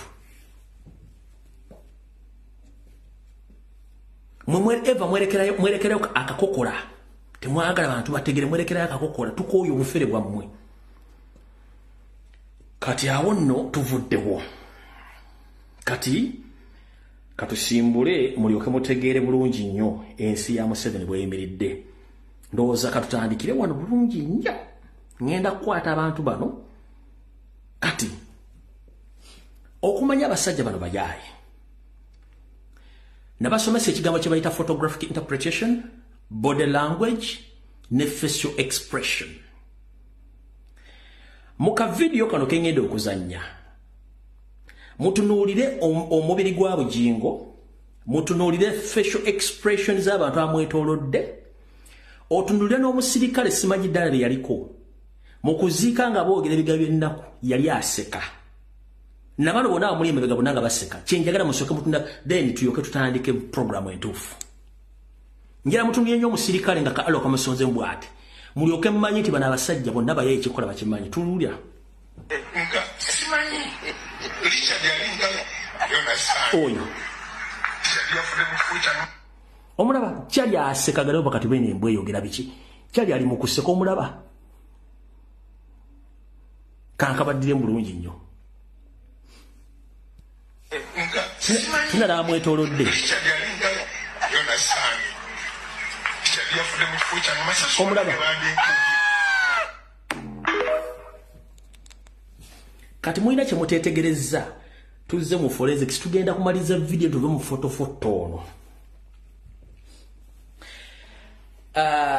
Frank Gashumba angambye nzije mbulire eggwanga omutemu yaani first and foremost ndababulidde omutemu ye mutemu Bugingo ye eyewitness Bugingo ye victim Bugingo ye suspect gwe nga Frank n'akabinja kamwe mumuyambako okukola kye tuyita cover up coveringa ebituli ebiri mu musango guno ekimumuyambako nga gwe nga tugenda kutuukawo wangambye njogera omutemu yaani omutemu ye Bugingo era polisi amagye temono naserezaamu wa musolo simwe mugenda kuleeta kamera footage no omutemu ye Bugingo era akwatibwe bwetemu mutamukwata temuddamu kukola bintu bira bya kisiru ye victim ye suspect ye eyewitness olw'okuba nti Kayindo Tafiri yavuddeyo n'asambajja obujulizi bwonna ebisajja bya MK project byasindisa abayaye baabyo ne bakola video mu Kayindo Tafiri Museveni amugobe naye nga ne statement gyakola gobasindisa okwogera waliwo ali mu background muge nti yogera bwe tugenda tuuka tuli mu forensics kati katusooke tuddeko wano bulungi nnyo Gashumba ongambye nkulaga omutemu nkugambye omutemu pastor n'omutemu Bugingo ye mutemu ye eyewitness ye mulabi ye yali mu kizibu ate yatwalibwa ng'omutemu mu category 3 tugenze bulungi ekisookera ddala mu mateeka agafuga okunoonyereza teri muntu yenna akkirizibwa kuzannyira ku kizibiti oba ku crime scene Bugingo yazannyira ku crime scene n'azannyira ne ku bizibiti n'abijjawo etekikkirizibwa mu mateeka abo baba bagenda mu musiba si bwe kiri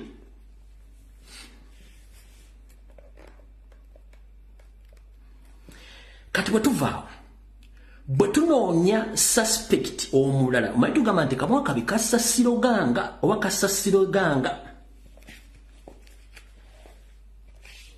amawulire gonna galaga nti omutemu Bujingo yatta oba yatta duleva we ku ssaawa 3 ezakawungezi ebbawala kata. Naye gwe Frank Gashumba wafulumya amawulire gano ku ssaawa 5 ez'ekiro. Waliwo enjawulo ya ssaawa 3 mumpulirize bulungi nnyo. Enjegene y'okutta duleva Bujingo yagwawo ku ssaawa 3. Kati bala ku ssaawa 3, ssaawa 4, ssaawa 5 amawulire bagateeka ku ki ku mukutu gwa Gashumba n'alanga. Waliwo enjawulo ya ssaawa 3. Kati enjawulo y'essaawa 3 eno emala okukyusa crime scene ne cover up ey'ebintu byonna poliisi byandibadde yeebuuza. Oba munfuna bulungi nnyo. The difference of 3 hours is enough to cover up all the tracks of the crime which happened at exactly the 3 hours. Zimala okukirininga crime scene, ono okuvuga omulambo, ogenda okugoba omubbi, okwetwala ku poliisi, ogenda emulago, ate emmotoka ni yagijja emulago, ogitwala ku poliisi, nze ndyoke ngisange naggulu. Ezo n'essaawa zonna zimala bulungi nnyo omuzi w'emisango covering up n'okugyawo obujulizi bwonna. Enanga poliisi amagye sooka mukwate Gashumba mubuuze if the incidents happened at exactly 9, lwaki public yafuna information ku ssaawa 5?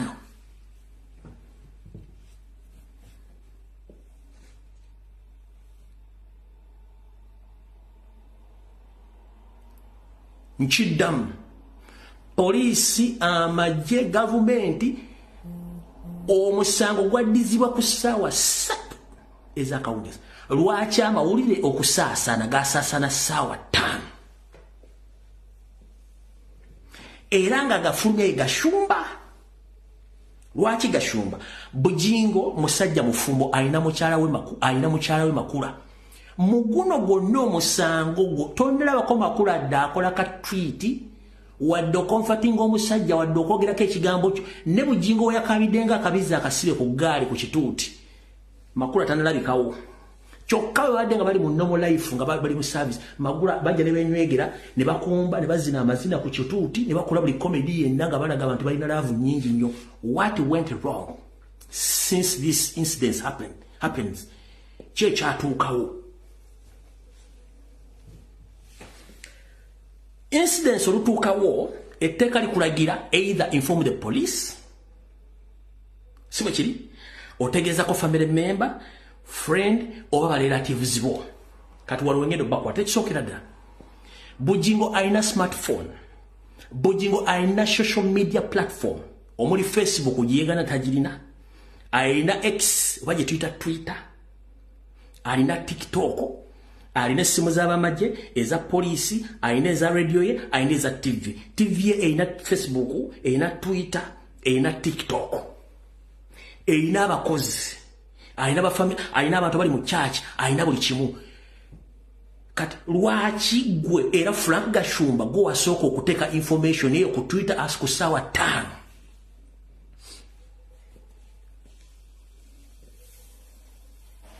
Kati bwe mba munoonya kwata naani Frank Gashumba alina okusooka neyo okubeerako munda ne mutemu munne Niyonzimana babeereyo. Eyo enjawulo y'essaawa 3 esobola okukyusa crime scene n'omuzannyo gwonna nga bwe guli. Temuddamu tusirwaza poliisi.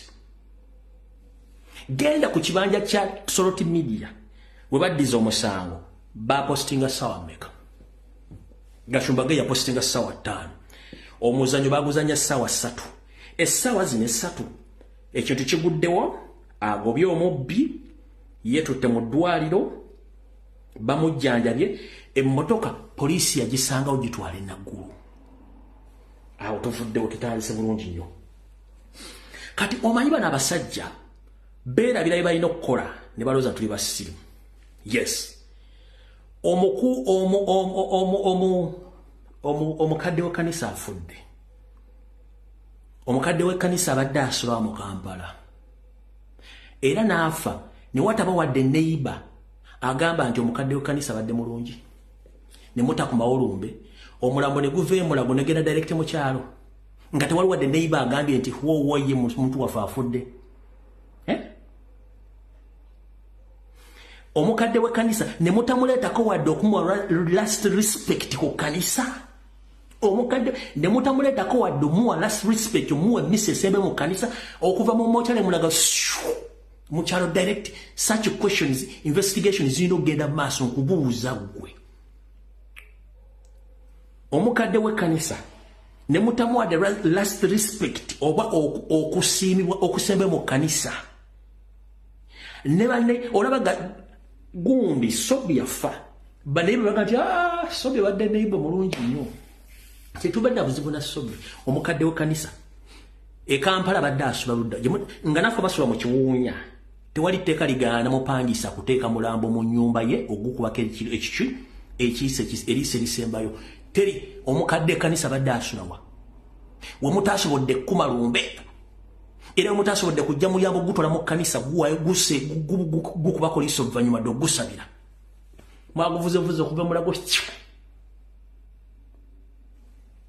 otugenda empola kati mukulu Gashumba njala tugenda empola omukulu ono bw'atuuka mu ddwaliro ku lunaku lwe lumu bamutwala mu intensive care unit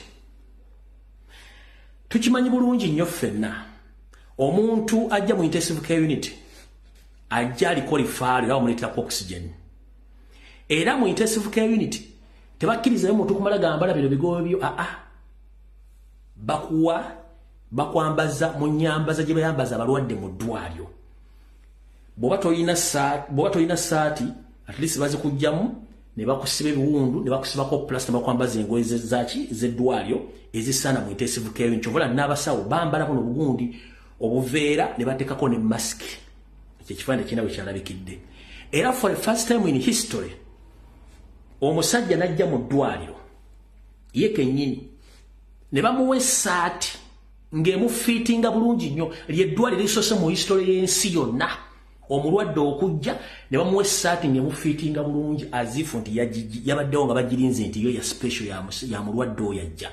It is impossible mu history w'ensi yonna Bujingo yakoze record ye mulwadde yazze mu ddwaliro bamujjamu engoye zebaddemu ne bamuwa essaati ng'emufiitinga bulungi nnyo mu ddwaliro yakyakoze record mu nsi yonna yakyasoose okujja mu ddwaliro nga balinawo essaati y'omulwadde Bujingo badde bagimulindiridde nga ya Bujingo ng'emufiitinga bulungi yasoose okujja mu ddwaliro ne batatulaga ngoye zeyagiddemu omulambo yazza ne footage w'eddwaliro mwaganye mutulaga kubanga eddwaliro mulago liriko footage liko kamera zitemwatulaze kaka footage kitegete temwatulaze footage emmotoka yavudde etya mulago bagitwale ku poliisi enaggulu gye nagisanze ng'ensi yonna temanyi nze ne baga bagenda ku staging obujulizi era bwe kyavudde obujulizi babu staging nze ne mugaba amulongooseza wiiki zokke omuntu ng'ali mu ICU ennyambala mugimanyi bakuwa obugoye bw'olina okwambala kati Gashumba ono mufere oguwaleese nti baamukubye si wa masasi nga baasobodde omwambaza obugoye bw'eddwaliro ono guwale nga baasobodde omwambaza obugoye bw'eddwaliro ate ndowooza na kiriniki baasobodde omwambaza obugoye bw'eddwaliro buubwo hospital dress ono mufere oguwalumbye mu ddwaliro ng'oyagala okunyikiza ensonga yo ye nga bamwambazizza obugoye baamukubye bukubi justin baamukubye bukubi kubba masimu ne bamwambaza obugoye bw'eddwaliro buubwo kati sebo pasita wo gwe batebasobola kwambaza bugoye bwa ddwaliro ono ye nga kishaati kyenali tebakimesemamu obugoye bw'eddwaliro uyo ono mufere ogwo muleeso ono si Gashumba ono naye gana nti siyegwe Mariamu osome Maina Mungu oyo siye mufere tebamwambaziza obugoye obwo obwa pasita omuganda buli luddawa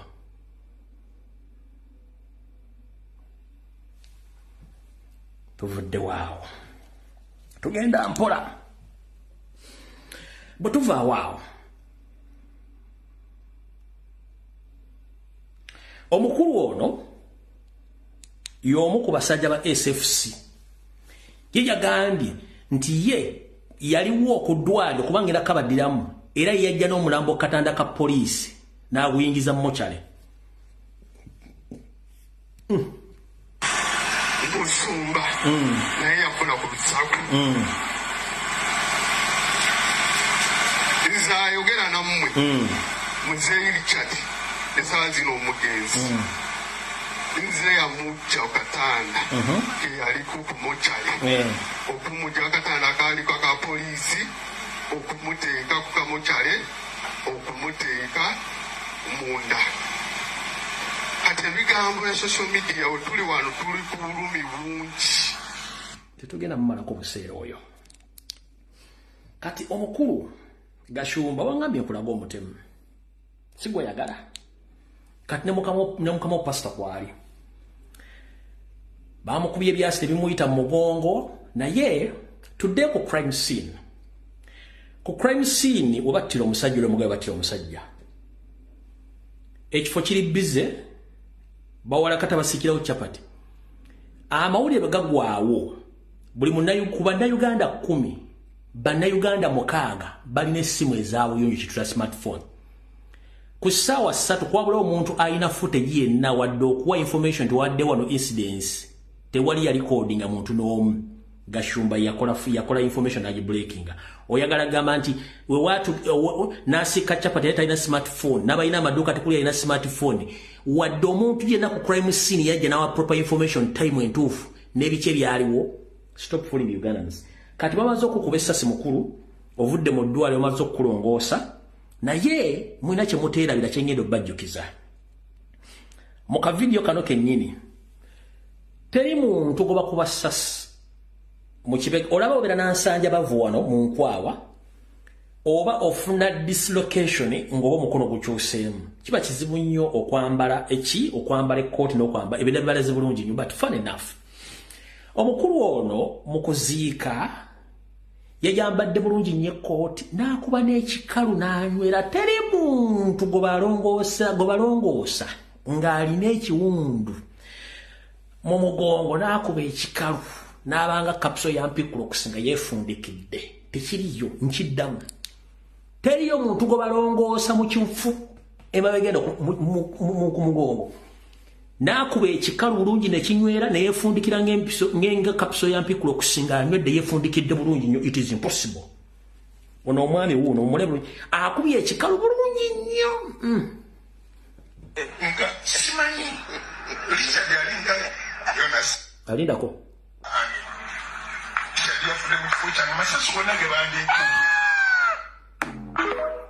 yangu okuggwako tunulira ekikalu kye yakuba ekyo ekikalu teri muntu gwe balongoosa nga bamulongoosezza emabega neyeefundikira ng'alinga capsules ey'obuwunga taliyo kankuddemu kali ka vidiyo ako kwambala ekkooti ng'ajambala ku speed kandi oba saakadiriitinze mukama ntaasa njala batwa owaga yagala bujulizi nyinza okuba nakadiriitinze kangende n'omwaka yivu gyekali wagambye yagala bujulizi nze sigenda kukutenga obujulizi nja bukuwa ate tumanirize nga banabe balina okukwata taluwa kuba tugendagenda vidiyo eno mpolampola nyinza okuba nga vidiyo nakudiriitinze malina mpudiriitinga sinaakwatira nsawo 1 minute. Aha, kakano. Mugenda kula omukulu bwayambala ekkooti nga yeefundikidde bulungi nnyo.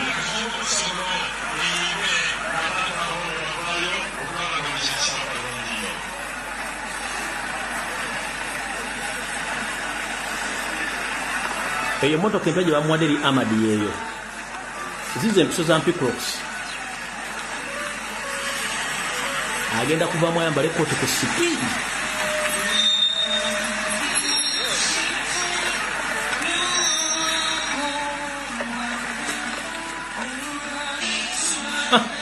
Yakubye ekikalu ayambadde ekkooti ku sipiidi.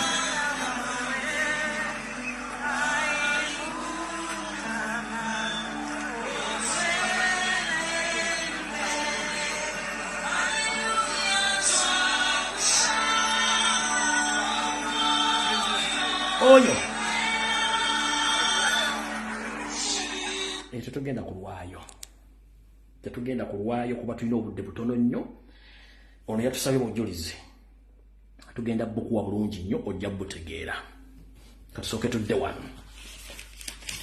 gwe ssebo n'okuba ekikalu kati oluvannyuma bamugamba ekikalu kyewakubye otwokyesa ajja ku saaviisi ku Sande ng'ayambadde ekisaati kya Museveni. Ajja ku Sande ng'ayambadde ekisaati kya Museveni akitadde kyonna. Yerabidde nti mu kusooka eri yasooka kuba kikalu bulungi nnyo ng'agenda mu kuziika. Yasooka n'akuba ekikalu ng'alinga kapuso. Kati eno bw'ajja ku Sande mu saaviisi okka obuzigo bw'eggoonya bamugamba boyo otwokyesa ate kati ekikalu wakubye kyaki. Najja ng'ambadde ekisaati kya Museveni nga yenna ajajadde ati ng'abuza obujulizi. Naye ng'eri mu kusooka tebaasooka kutegeera nti bagenda kwokya. Tugenda mpola. Mbabuulidde omusajja alina TV, alina radio, alina baki. Omusango gwatandika ssaawa 3 baagulopa ssaawa 5 ku social media gye bagamba nti nkyamu. Omukulu ono alina emikwano miyitirivu nnyo. Omuli mukazi we, omuli emikwano gye, state yennyini, omuli bannamawulire, okuli poliisi, okuli SFC, okuli PDF. Tekuli muntu n'omu gwe yategeeza ku ssaawa ezo 3. Gashumba gwe yategeeza ku ssaawa mmeka? Ku ssaawa 5 era n'apostinga. Kati ani asiruwaza ani? Tugenda mu maaso.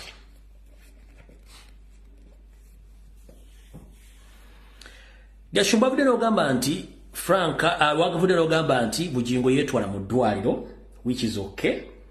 Mu ddwaliro n'asangayo Nancy, yes, eyamugyamu engoye zonna n'amuwa essaati era yakuba ekifaananyi ekyo. Ako nako kafu.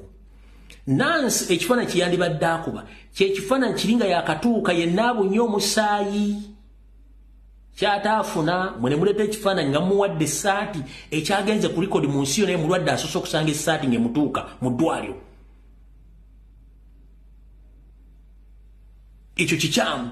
Ekifaananyi kye bandibadde alaga ng'omusajja azze n'essaati zonna zijjudde omusaayi kyekifaananyi Nancy kiwandiike nti yandibadde asooka okukuba naye yagenze ku likodi mu nsi yo naye mulwadde akyasoose okugenda mu ddwaliro n'asanga essaati ng'emufiitinga bulungi nnyo ne bagimuwa ne yeewombeka ng'essalaamu bw'essiba akabugo. N'atuula bw'ati nnyo. Kati ebyo n'ebibuuzo poliisi enasooka bakwata. Mbabuuzizza omusango guno gwonna gwabaddewo n'obukodyo bwonna bwateereddwamu. Susan Makula Bugingo ye yagenze mu silent wa mu mute tanalabikako wantu wonna, which is okay, yamanye ebizibu bye. Ekisookera ddala police Bugingo yandibadde ali mu kkomera in your custody.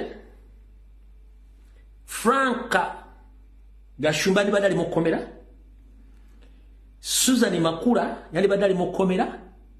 Abayambi ba Bugingo ne ba church members abamu basembayo okubeera n'omusajja oyo bonna bandibadde bali mu kkomera for further interrogation and investigations.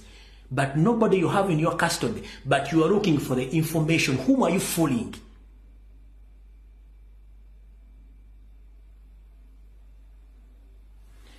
Gashumba yandibadde ali mu kkomera. Bugingo yandibadde ali mu kkomera. Abantu babasembayo okubeera ne Bugingo n'abasirikale bumuwa ku kyakyo mukuuma ne some of the church members bandibadde bali mu kkomera for further interrogations and questions right now. Niyo musajja atambula agenda ku interview mugenda kujjawo bujulizi nga temulina n'omugo mwakutte ku bantu abasembayo okubeera n'omusajja oyo. Kati mukola investigation muntu gambo tetwogerako buli kimu ffe tukimanyi. Allah.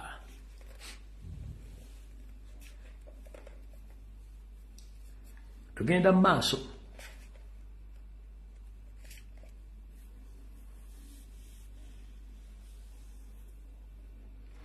Kubanga tukimanyi bulungi nnyo nti omuntu bw'aleetebwa mu ddwaliro ng'agenda kuyingira intensive care nabanga admitingiddwa omuntu yandiyagadde okubuuza admission hospital admission report eriruddawa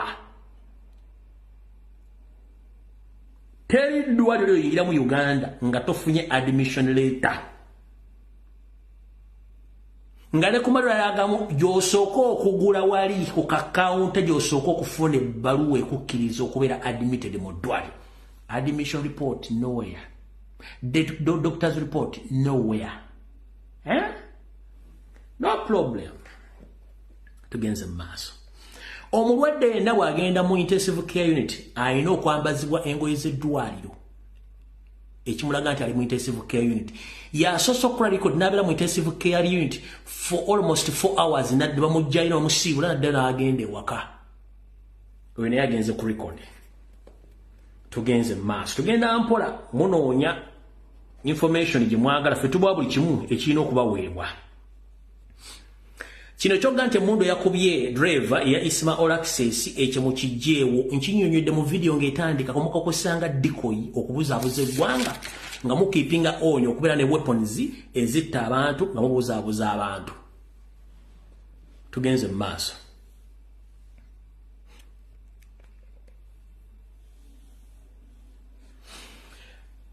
Gashumba agambye nti Bugingo bwe yatuuka mu ddwaliro yasooka n'aterekebwako nga batya okumutta.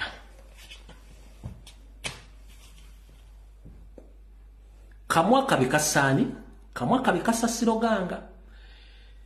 Teri mutemu asobola kulumba mulwadde yenna ali admitted mu ddwaliro.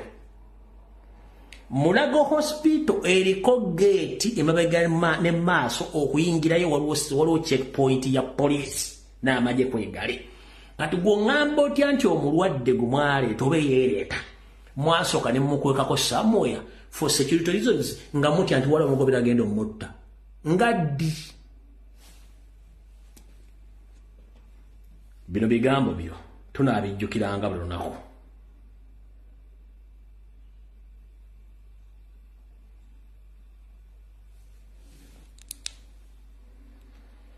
Kansoke kaluwa. Kansoke kano. Kati mubuuza ekifaananyi kino kitambula kyavaawa nti waliwo Nansi yakikuba nga talabiye. Okitegeera. Waliwo Nansi yakikuba. Kana akafaananyi akatambula ennyo. Akafaananyi yako. Akafaananyi ako. Nga tulaba akaguwa then the motoka mu background. Akakaguwa k'ebweru. Waliwo Bugingo ng'ali mu saati ya mikono mimpi alina plasta mu mukono. Kati ng'olwo bamaze omugyamu essaati eri. Yaliko omusaayi. Kubanga ezo essaati zonna police forensics ebeezaagala. Kakati wana wantu wakulu nnyo lwaki gavumenti tekoze proper communication. Bannayuganda abatuufu okwogera bye batategeera kubanga ebitongole birina obbagayidinga tebibayambye. Ezo video gwazoogedde. Kati n'ogenda maaso olw'okuba nti information gye nafulumiza yabadde bakuba mwenna n'ogezaako okwagala okunvuma. Naye njala kugamba ekigambo kimu. Gashumba nze siwemula era sisobola kuwemula kubanga ekyo sikikola singa video zange tezibeerako bantu. Nkulizoninga ne kuwa information n'ofa nayo kati mwekibatta information gye nabakubye yeri mu kubaluma. Wangambye nti temusobola kunda mu group WhatsApp groups zammwe biki kuba temwetaaga kasasiro. Njala kubuuza kati atojjawo information okutegeera nti nayogedde ku nsonga ABCD ogijja ludda kubanga video ziraba ate ne zibaluma. Wangambye nti ndi equivalent ku latrine ba toilet. Well and good. Ekyo kirungi nnyo. It's kind of an insult naye nze bitu bikyandya kubanga first and foremost asinga badde omumanyi omugaso gwa toilet oba gwa latrine mu nsi yonna wandibadde kitabo tewakyogedde ekyo wayogedde kyaweerere. Omuntu n'abanga ali mu kyalo deep in village amateeka ga Minister of Health agamufuga alina okuba nga alina akatandalo ne toilet ennyumba ne bayasuba alina okubeera ne toilet. Kebere hotel ebi 5 star oba okuyingira ebeera ne toilet. Naawe ennyumba mulimu toilet. Kezibiro restaurant mulimu toilet. Buli n'ozimba ennyumba ebeera mu toilet. Kati kitegeeza nti toilet ya mugaso nnyo okusinga ekintu ekirala kyonna. Before you mention anything, first think twice. The most important thing in human life is toilet. So kati gobo jaloga nti onvumye ekigambo toilet wanvumye nnyo please iki kiba tekindiya gwe soko manyo omugaso gwa toilet gwe gulwa omwavu agigendamu omugagga agigendamu eyali dagigendamu n'ataagirita agigendamu kubanga that is the importance of human being. Mu nyumba y'essubi toilet ebeerako, hoteli ebeeramu, mu restaurant buli n'ennyumba erimu toilet era tosobola kuzimba ennyumba eterimu toilet kati kyova nti mukozesa ebigambo nga tomanyi. Gwadooza togenda kuvuma bwe sisobola kunyiiga ndo kubanga tomanyi the importance of the toilet oratory. Nawe kenyino jina mu nyumba y'opangisa naye tosobola kumanya nti wayogedde ekigambo tikigenda kukuswaza. Do I look to be that toilet you mentioned? No. Naye wansola musajja gwengenda okuga nti toilet afaana toilet nti no. How important is the toilet? No soko fulumya ekigambo kuba bw'ofulumya ekigambo kyonna soko kiwenga ekigambo kye ngenda okwogera kirina mugaso ki? Kati kitegeeza nti nze ndi everywhere ne wotansuubira wendi, that is me. Because there is nowhere in the world where you can't find a toilet or a latrine. Okitegedde ye gwe mugaso gwa toilet guli everywhere kati buli wamu wendi mu Uganda kitegedde mu nsi yonna. Gwadooza togenda kwogera ekigambo kikole ki? Bibiro bw'oyogedde. Next time bw'obanga oyogera ekigambo osooka nga n'osengejja omusajja ngenda ekigambo ekigambo akifaana nti nedda mugaso kyo gwe ekigambo kyengenda okwogera nga togumanya ayogedde bw'ati. Naye agamba tandaba ne mu WhatsApp group zaabwe tasobola bikkiriza nga nze bwe nali mbadde mu WhatsApp group.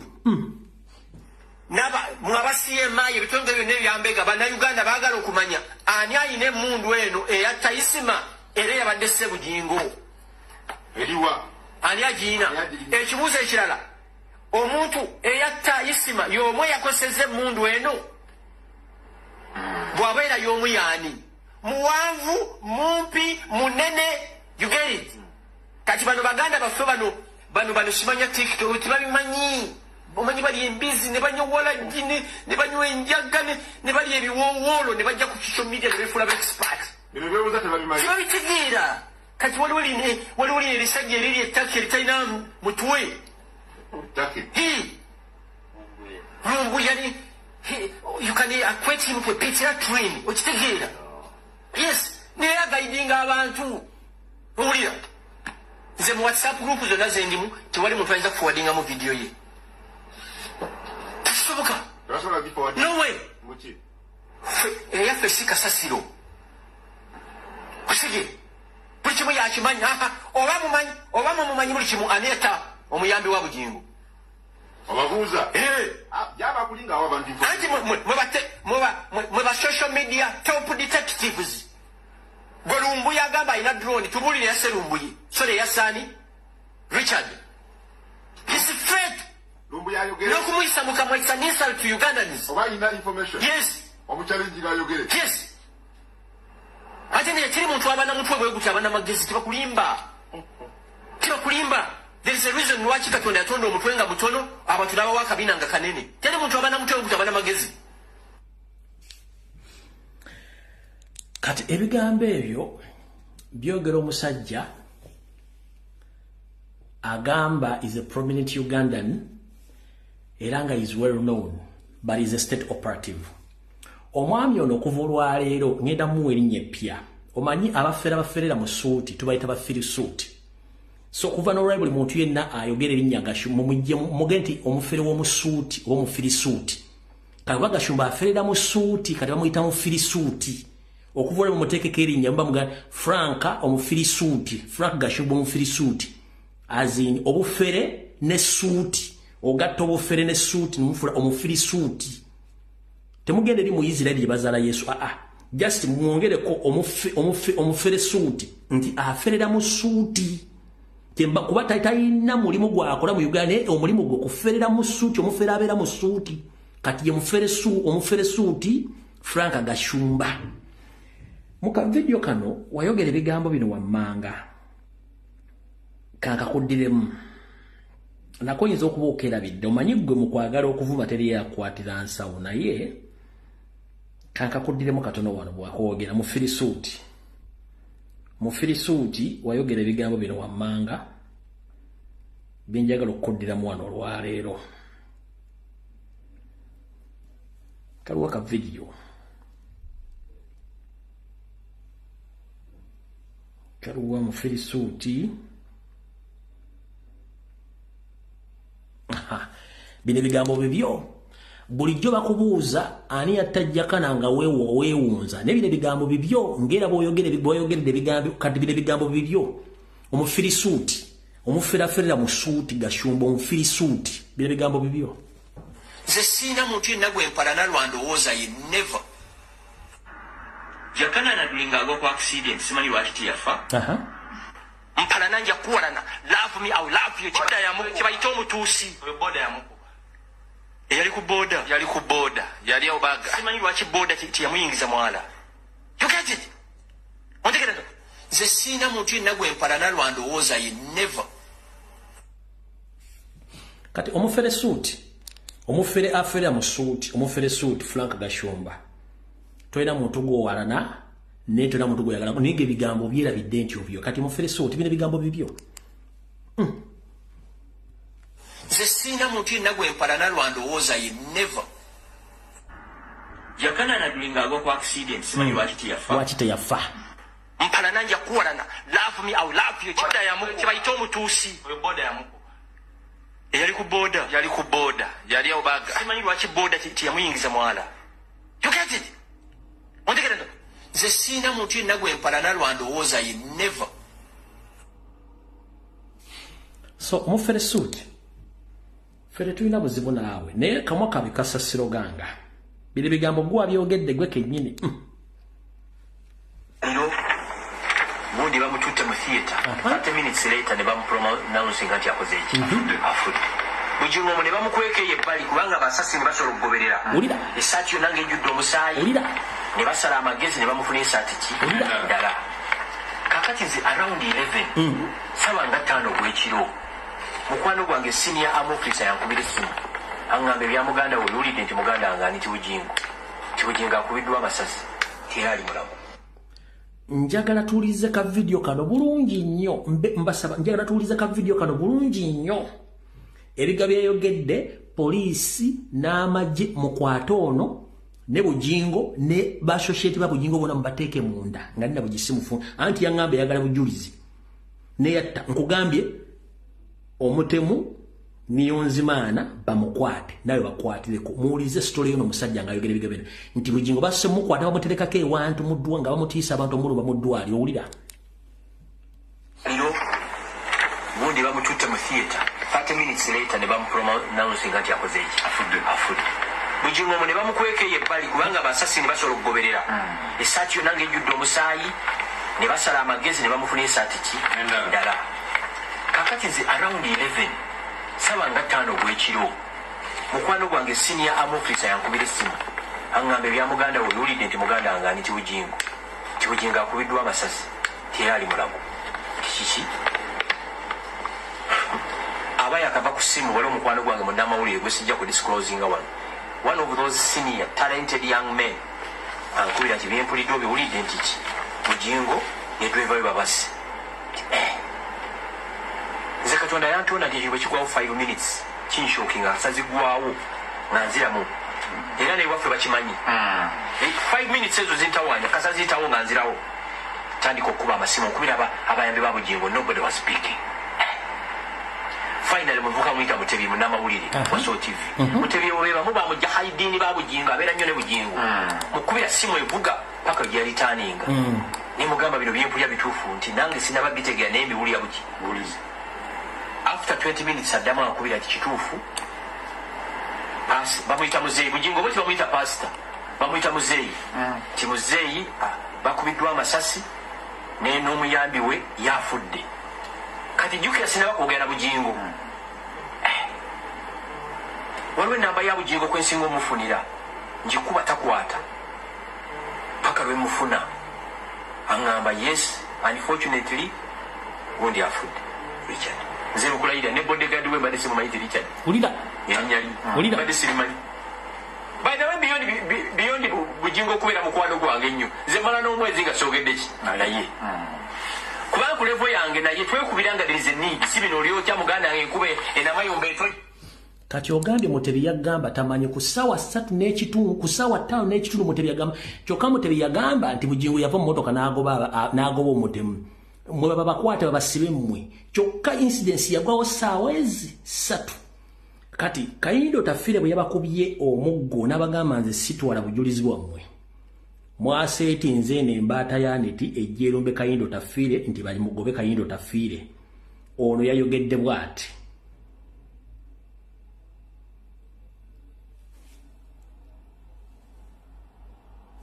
ulira kati musoka mutune facial expression yo gaya yogera abamuli codinga bali mabega bamu byokwogera nenga ya byatoa order Kayindo Tafire bamugobe nenga bamugamba ba iso basembe bamugamba mulire bige omusajja n'ebiga byayogera agenda sirikamu oli ebiga byayogera ngali bamugambe mabega ulira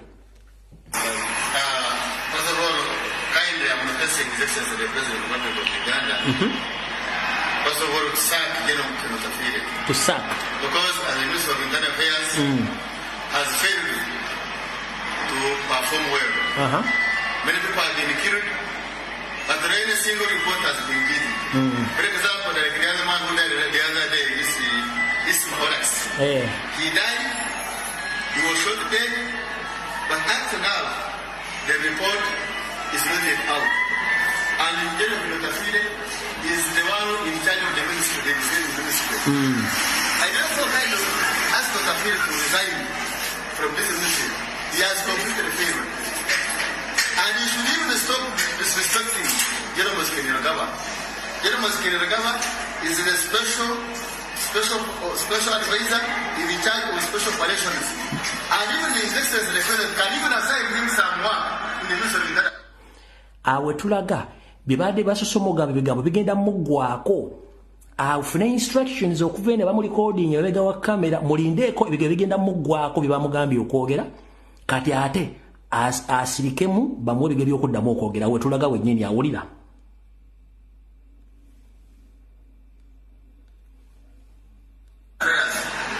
and he's a general in the sergeant office of the UPDF and he's the person who has his country. That's why he's demanding. That's why is bimuweddeko. That's why he's requesting the police immediately to release a report. That's why he's requesting the police investigate well.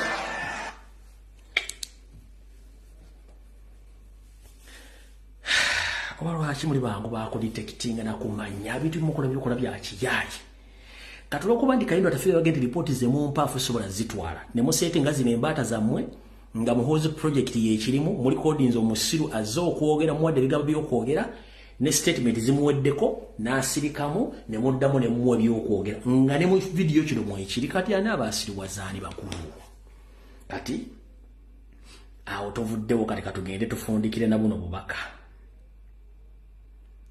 obako busookera ddala buno wano mwenna baddu ba Allah Abaisiramu bamasheeka bahajati mbalamusiza conference buli bulungi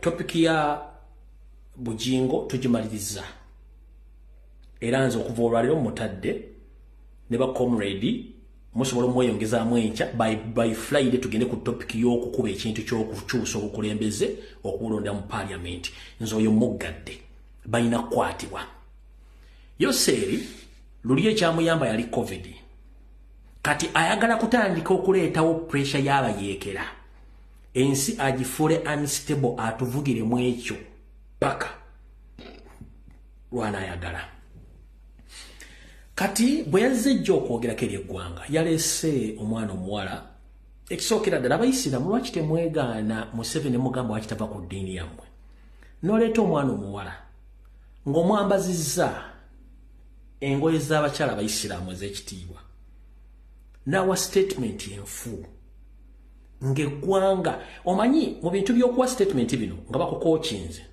otuuka emboozi n'ekuggwako kati ate emboozi bwekuggwako engeri gye baba bakukokinze bano bennyini abakukokinze balina okuwa ebyokwogera kati olw'okuba nti base basobola kuyimiriza recording eyo ne beekuba ggoolo njagala otunuleyo Yoseri nga ye kennyini Yoseri bw'obanga oyise gwe tuyita eyewitness omujulizi okuwa obujulizi omujulizi yawa story bw'amala okuwa story then olyoka omubuuza ebibuuzo n'akuddamu naye omuwala ayogera ebigambo tebikwatagana ate Yoseri amubuuza ebibuuzo mu story omu atamanyi na ssomero ate Yoseri yayogera mubuuza otulejjene tebiyabadde atunula olire ebibuuzo ono omwana gwe baleese nga yonna emboozi nfumbirire bino byonna ebintu Museveni badde waleetako n'omuwale Masaka eyo najja kuswaliza ku TV nga yogera ebitagamba bitakwatagana kati nkubiriza mulekerawo okonda eddiini y'Obuyisiraamu kyekisooka de siri mu Isiraamu kimenya amateeka okudya eddiini ya Allah ne mutandika ogiteekamu ebikola by'omutujju nkiddamu Museveni ne gavumenti yammwe n'ebitongole by'okwenda mulekerawo okonda eddiini ya Katonda y'Abayisiraamu nga mugifuula ey'abatujju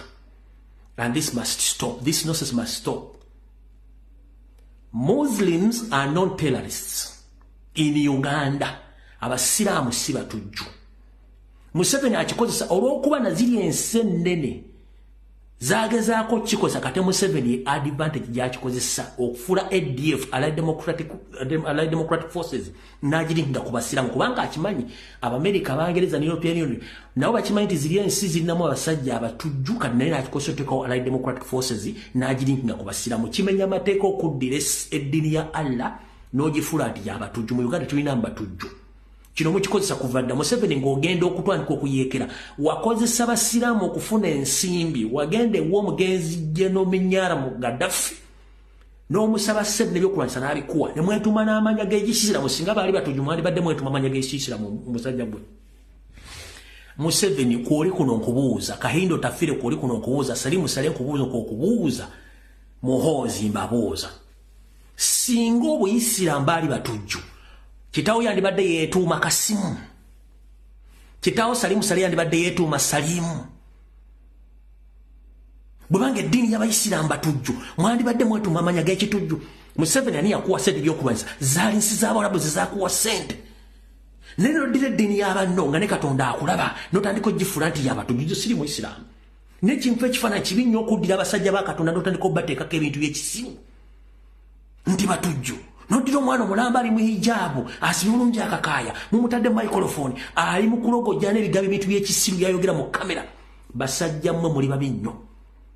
Weetuuma Kasimu ng'okimanyi ddiini olina okufuna ssente okuva mu basiraamu kuba bagawa n'ebintu by'obwereere neno n'otawa kitiibwa manyaago n'eddiini n'otandika obbaliirako ebijanjaalo n'obakubirako empiiyi ekyo kikyamu. Bamasheeka ne mwambala amajuba ne mugenda mu State House ne mulya piraawo ne mutandika okusabira Museveni ne gwe musabira tabaagalangako eddiini yammwe gyafudde y'abatujju nga nene okujja okufuna obuwambi okufuna emmundu ezamulwanyisa n'ensimbi yazijja mu basiraamu n'amanya yeetuma ga kisiraamu. Lwaki tewagenda mu bakatoliki mu baprotestanti banno? Lwaki tewagenda mu baprotestanti banno? Baali tebaliyo. Ennamirembe tebaliyo. Oba Bungereza tebaliyo. Owa Amerika tebaliyo. Wagenda wa Muhammad Gaddafi n'ensendere z'Abawarabu. Lwaki teweetuma amanya go Yoseri n'ogenda baprotestanti banno bakuwa ebyokulwanyisa n'emmere? Mulekera okumanyira eddiini ya Allah, mulekera okumanyira abasiraamu.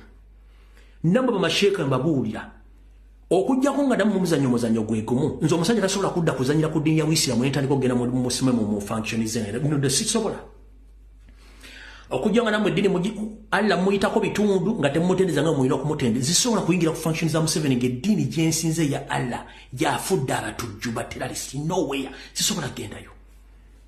Ka video mwakale kankabaddemu njala tukakwata empola mukawulirize bulungi nnyo mulyoke mumanyi nono yatomedde. Wulira. Kutuuka kwange mu ADF nalina emyaka 5. Mwagala gijjayo. Baswadde video baagala gikwatamu. Baagala kujjayo video muswadde kanjizanye. Kankadde muwulira. Kutuuka kwange mu ADF nalina emyaka 5. Muwulira fesi ya Museveni ya Janet. Kitange n'ansitula n'antwala ku ssomero. Mu myaka 7. Nta Seekambaziira.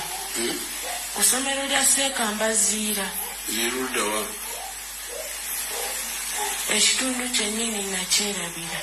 Naye twali tusomera ku ssomero lya Seekambaziira. Nga nze mmanyi nagenda kusoma kumbe kitange ne Seekambaziira bamanyi ku bya ADF. Ne bansitula ne bantwala mu kibira. Wa? Mu ADF. Ekongo? Mwai. Ku myaka 7 bamutwala wa Seekambaziira okusomera ku ssomero ya Seekambaziira. naye essomero talimanyi kabeere mwana wa myaka 3 ng'agenze mu kindergarten essomero lyasooka okumanya erinnya ly'essomero ne mmoto y'essomero. Nkiddamu kabeere mwana wa kindergarten ow'emyaka 3 kyasooka okumanya ly'essomero gy'asomera ne mmoto y'essomero. Ebintu ebi mmoto y'essomero n'essomero by'ebintu bibiri ebisookerwako mu bulamu bwa student yenna. Bamutwala ku ssomero lya Sheikh Mbazira talimanyi.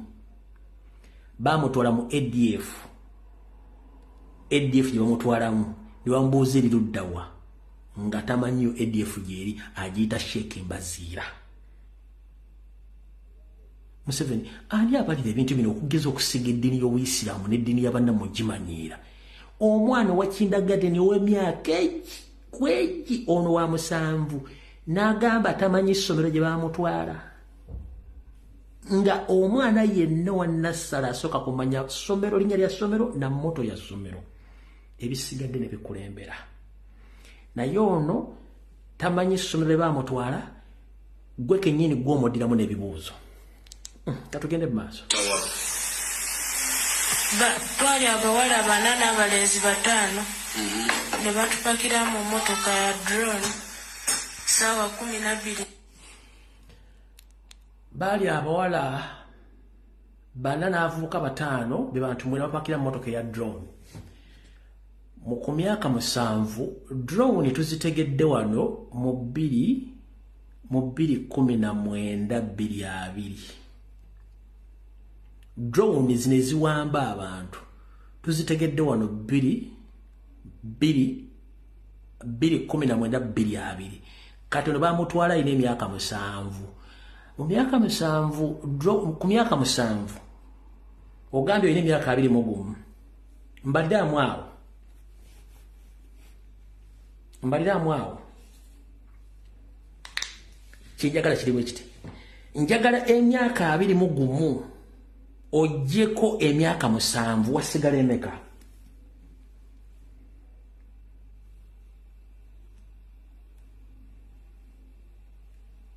Kyenjagala omumanyizo byange bikwata mpola sireka na Museveni. Emyaka 21 jjako emyaka 7. Emyaka omwana onayogera ine emyaka 21 bamutwala mu buyeekera nga ine emyaka 7. Kitegeeza wayogeredde olwaleero waliwo enjawulo ya myaka 14. Emmotoka z'ekika kya Kamunye drone mu Uganda zaalimu as simple as that 14 years back. Emyaka 14 emabega twalina emmotoka z'ekika kya drone mu Uganda. Ne bw'osongera video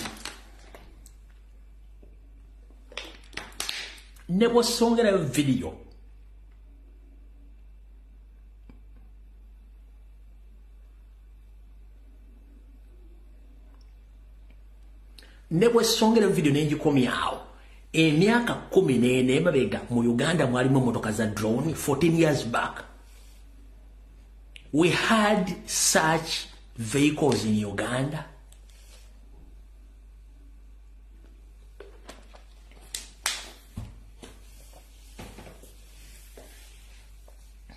Bidi ne basijongera yeye ne yono mwana.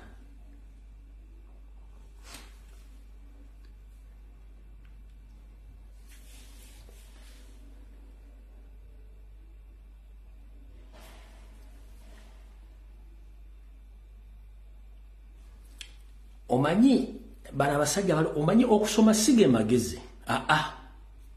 Wabula common sense n'okulaba ebintu mu Katugo Museveni bakufumbidde ekibozibozi kino mu kirete mu kiteeko TV nga mwagala kulabisa gwanga. Temwasoose kola kubala. Omwana bwe tunamuga nti drone model drone zino Toyota Hiace zimaze emyaka emeka mu Uganda. Tezinawuza myaka 14 kati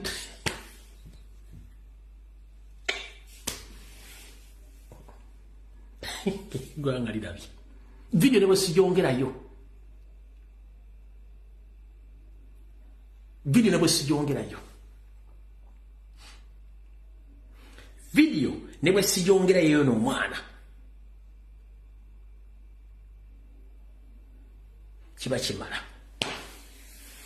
ebyo mwagala okuvuga ekivandulo mutwale eggwanga mbyobufuzi byekyemba yeekera bayeekera temujja kutusiriwaza bakwokyesezza ate okyayo kyasagala kubaswaza na kuswaza bitongole byakwerinda video ewedde musule bulungi tusisinkane ku Sunday mu open roof discussion mu kuba amasimu nga tugenda kwogera ku nsonga z'okukyusa obukulembeze okubujja mu kulomba Uganda okulonda omukulembeze ng'abagala bisa mu parliament emboozi y'omutemu Bugingo ewedde tugigaddewo Katonda n'ayamba ebisigadde mukama bakwatireko Museveni in a video gye mwakoze just a mere difference between 21 years you minus 7 omwana agambye babatwalira mu down it's enough to cancel each and every information which was in this video kwata abasiye aba isos bembwazo ziteke mu kasasiro balye just nze ntula mu video ne just ne kwata mu akantu akamuko seta kumala mbuzi wala byawedde nkugabe bintu bibiri omwana ye no myaka 3 wa kindergarten ne wa myaka na aba manye somero lye erinya lyalyo ne moto kyekisose kyokubiri agambye bali abana abawala bana abalenzi batano babatwalira motoka ya drone nengambo no problem at 7 years 21 minus 7 years that means there is a balance of 14 years did we had such model of Toyota Hiace in Uganda which now known as drones no kukati information you never anfu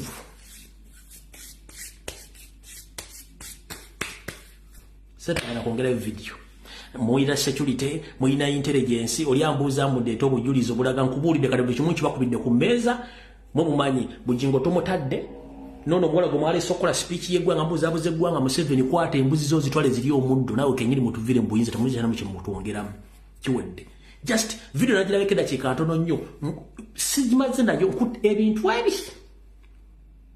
mwana tama isomero gye yasomera nenga no mwana nasalo myaka nawe 3 abamanye erinnya ly'essomero ne moto y'essomero ate ogwa mwana myaka 2 mugumu muwala bamutwalira mu drone 7 years ngali mu 7 years aina 2 mugumu bokwata bino gono jja ko mu myaka 10 myaka 10 twaina modo twaina Toyota Hiace drone mu Uganda no tezalimu case closed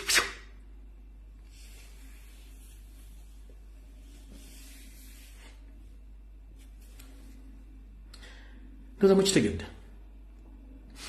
esawa zino ntegezeddwako okusinziira ku message ya Nyakagwana waliwo meeting era maso mu State House Nakaserondo zewedde mulimu Museveni Salimu Sale mulimu omutunzi w'ebiwowoolo Muhoozi Kanyerugaba Geneti Major General James Birungi Kahanga Muhanga bateesa ku nsonga za Kyagulanyi bino jabire tandaza ku Friday yeah bateesa ku nsonga za Kyagulanyi kubanga mission ebbiri ez'okutta Kyagulanyi nazijjewo America ebali bubi omutamivu yagambye bagenda kudda mbalumbe Lumbuye batekeyo musango gwa Espinaje mukuru Didigi oteeka omusango gwa Espinaje aziku previously mwankwata mwasoka kola file misanga 3 ne mugisindika ku Interpol Kampala ne mugisindika France Lyon wale dikota za Interpol Interpol eriyo ne bagamba mulete evidence eraganto omusajja gumugati mutujunga temwina evidence case closed Interpol musango ne bugoba kati yala kusindikana omusango gwa Espinaje what is experience nzede musirikale ndi wa police obandi wero diyo obandi wero suwa kale muvuna ne Espinaje neba era kiri wakiwano kakiyagambe kituufu yagaya abazadde abaana muwerera abazadde n'abazadde muwerera abaana buli omwana abe muno okwerera munne kati godirenzo ndeko Espinaje nkola mu police nkola buki bumwali mujjano kwagala kunkwata mwaso ko tekendo misanga 3 ne mukola file ku Interpol Kampala mugisindike Lyon kiri mu France wali headquarters za Interpol ne bagamba ku misango gye mulese gyonna twetaaga obujulizo ku misango bino nga tekulu wadde obujulizi kati mwagala kola ngenda bakuba ku Friday mudakika nga 5 ezisooka ndio kenta amasimu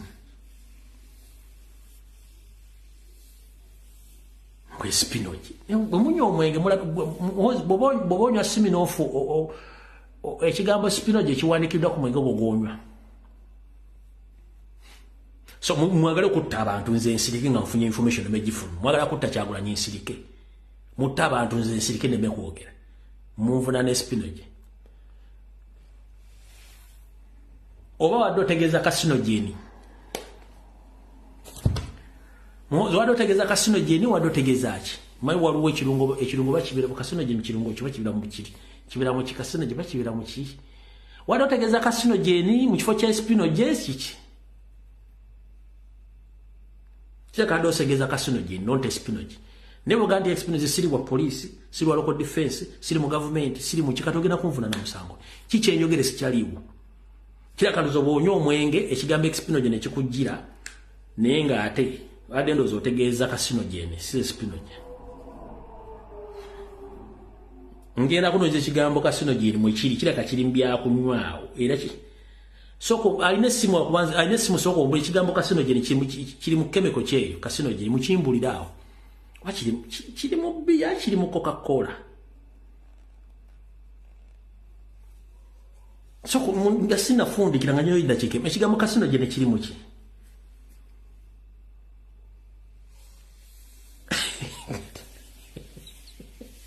kidaka abana siminofu ekigambo spinogen kijja naye kirunge kiri mu ki carcinogen munyambe wano nga sina fundikira bange kiri mu walaji ate kwali kunalaba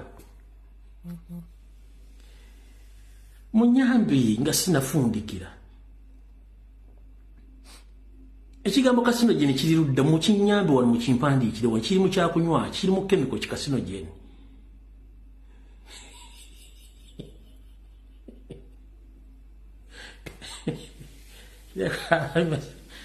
bwaba anywa siminofu bange mbu kiri mu walaji carcinogen kikachawala jiredda sikachawala jinamu ate mundekemu carcinogen cancer nudda bange cigarette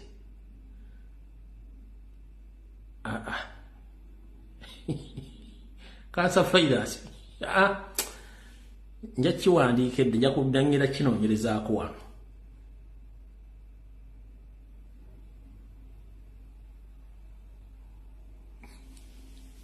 mwera mwagala nnyo ebyononese mwera bangenzi paka turakota tusengale mu open roof ku Lwokutaano munayogera ebigoye bino mwagala okugenze ngenze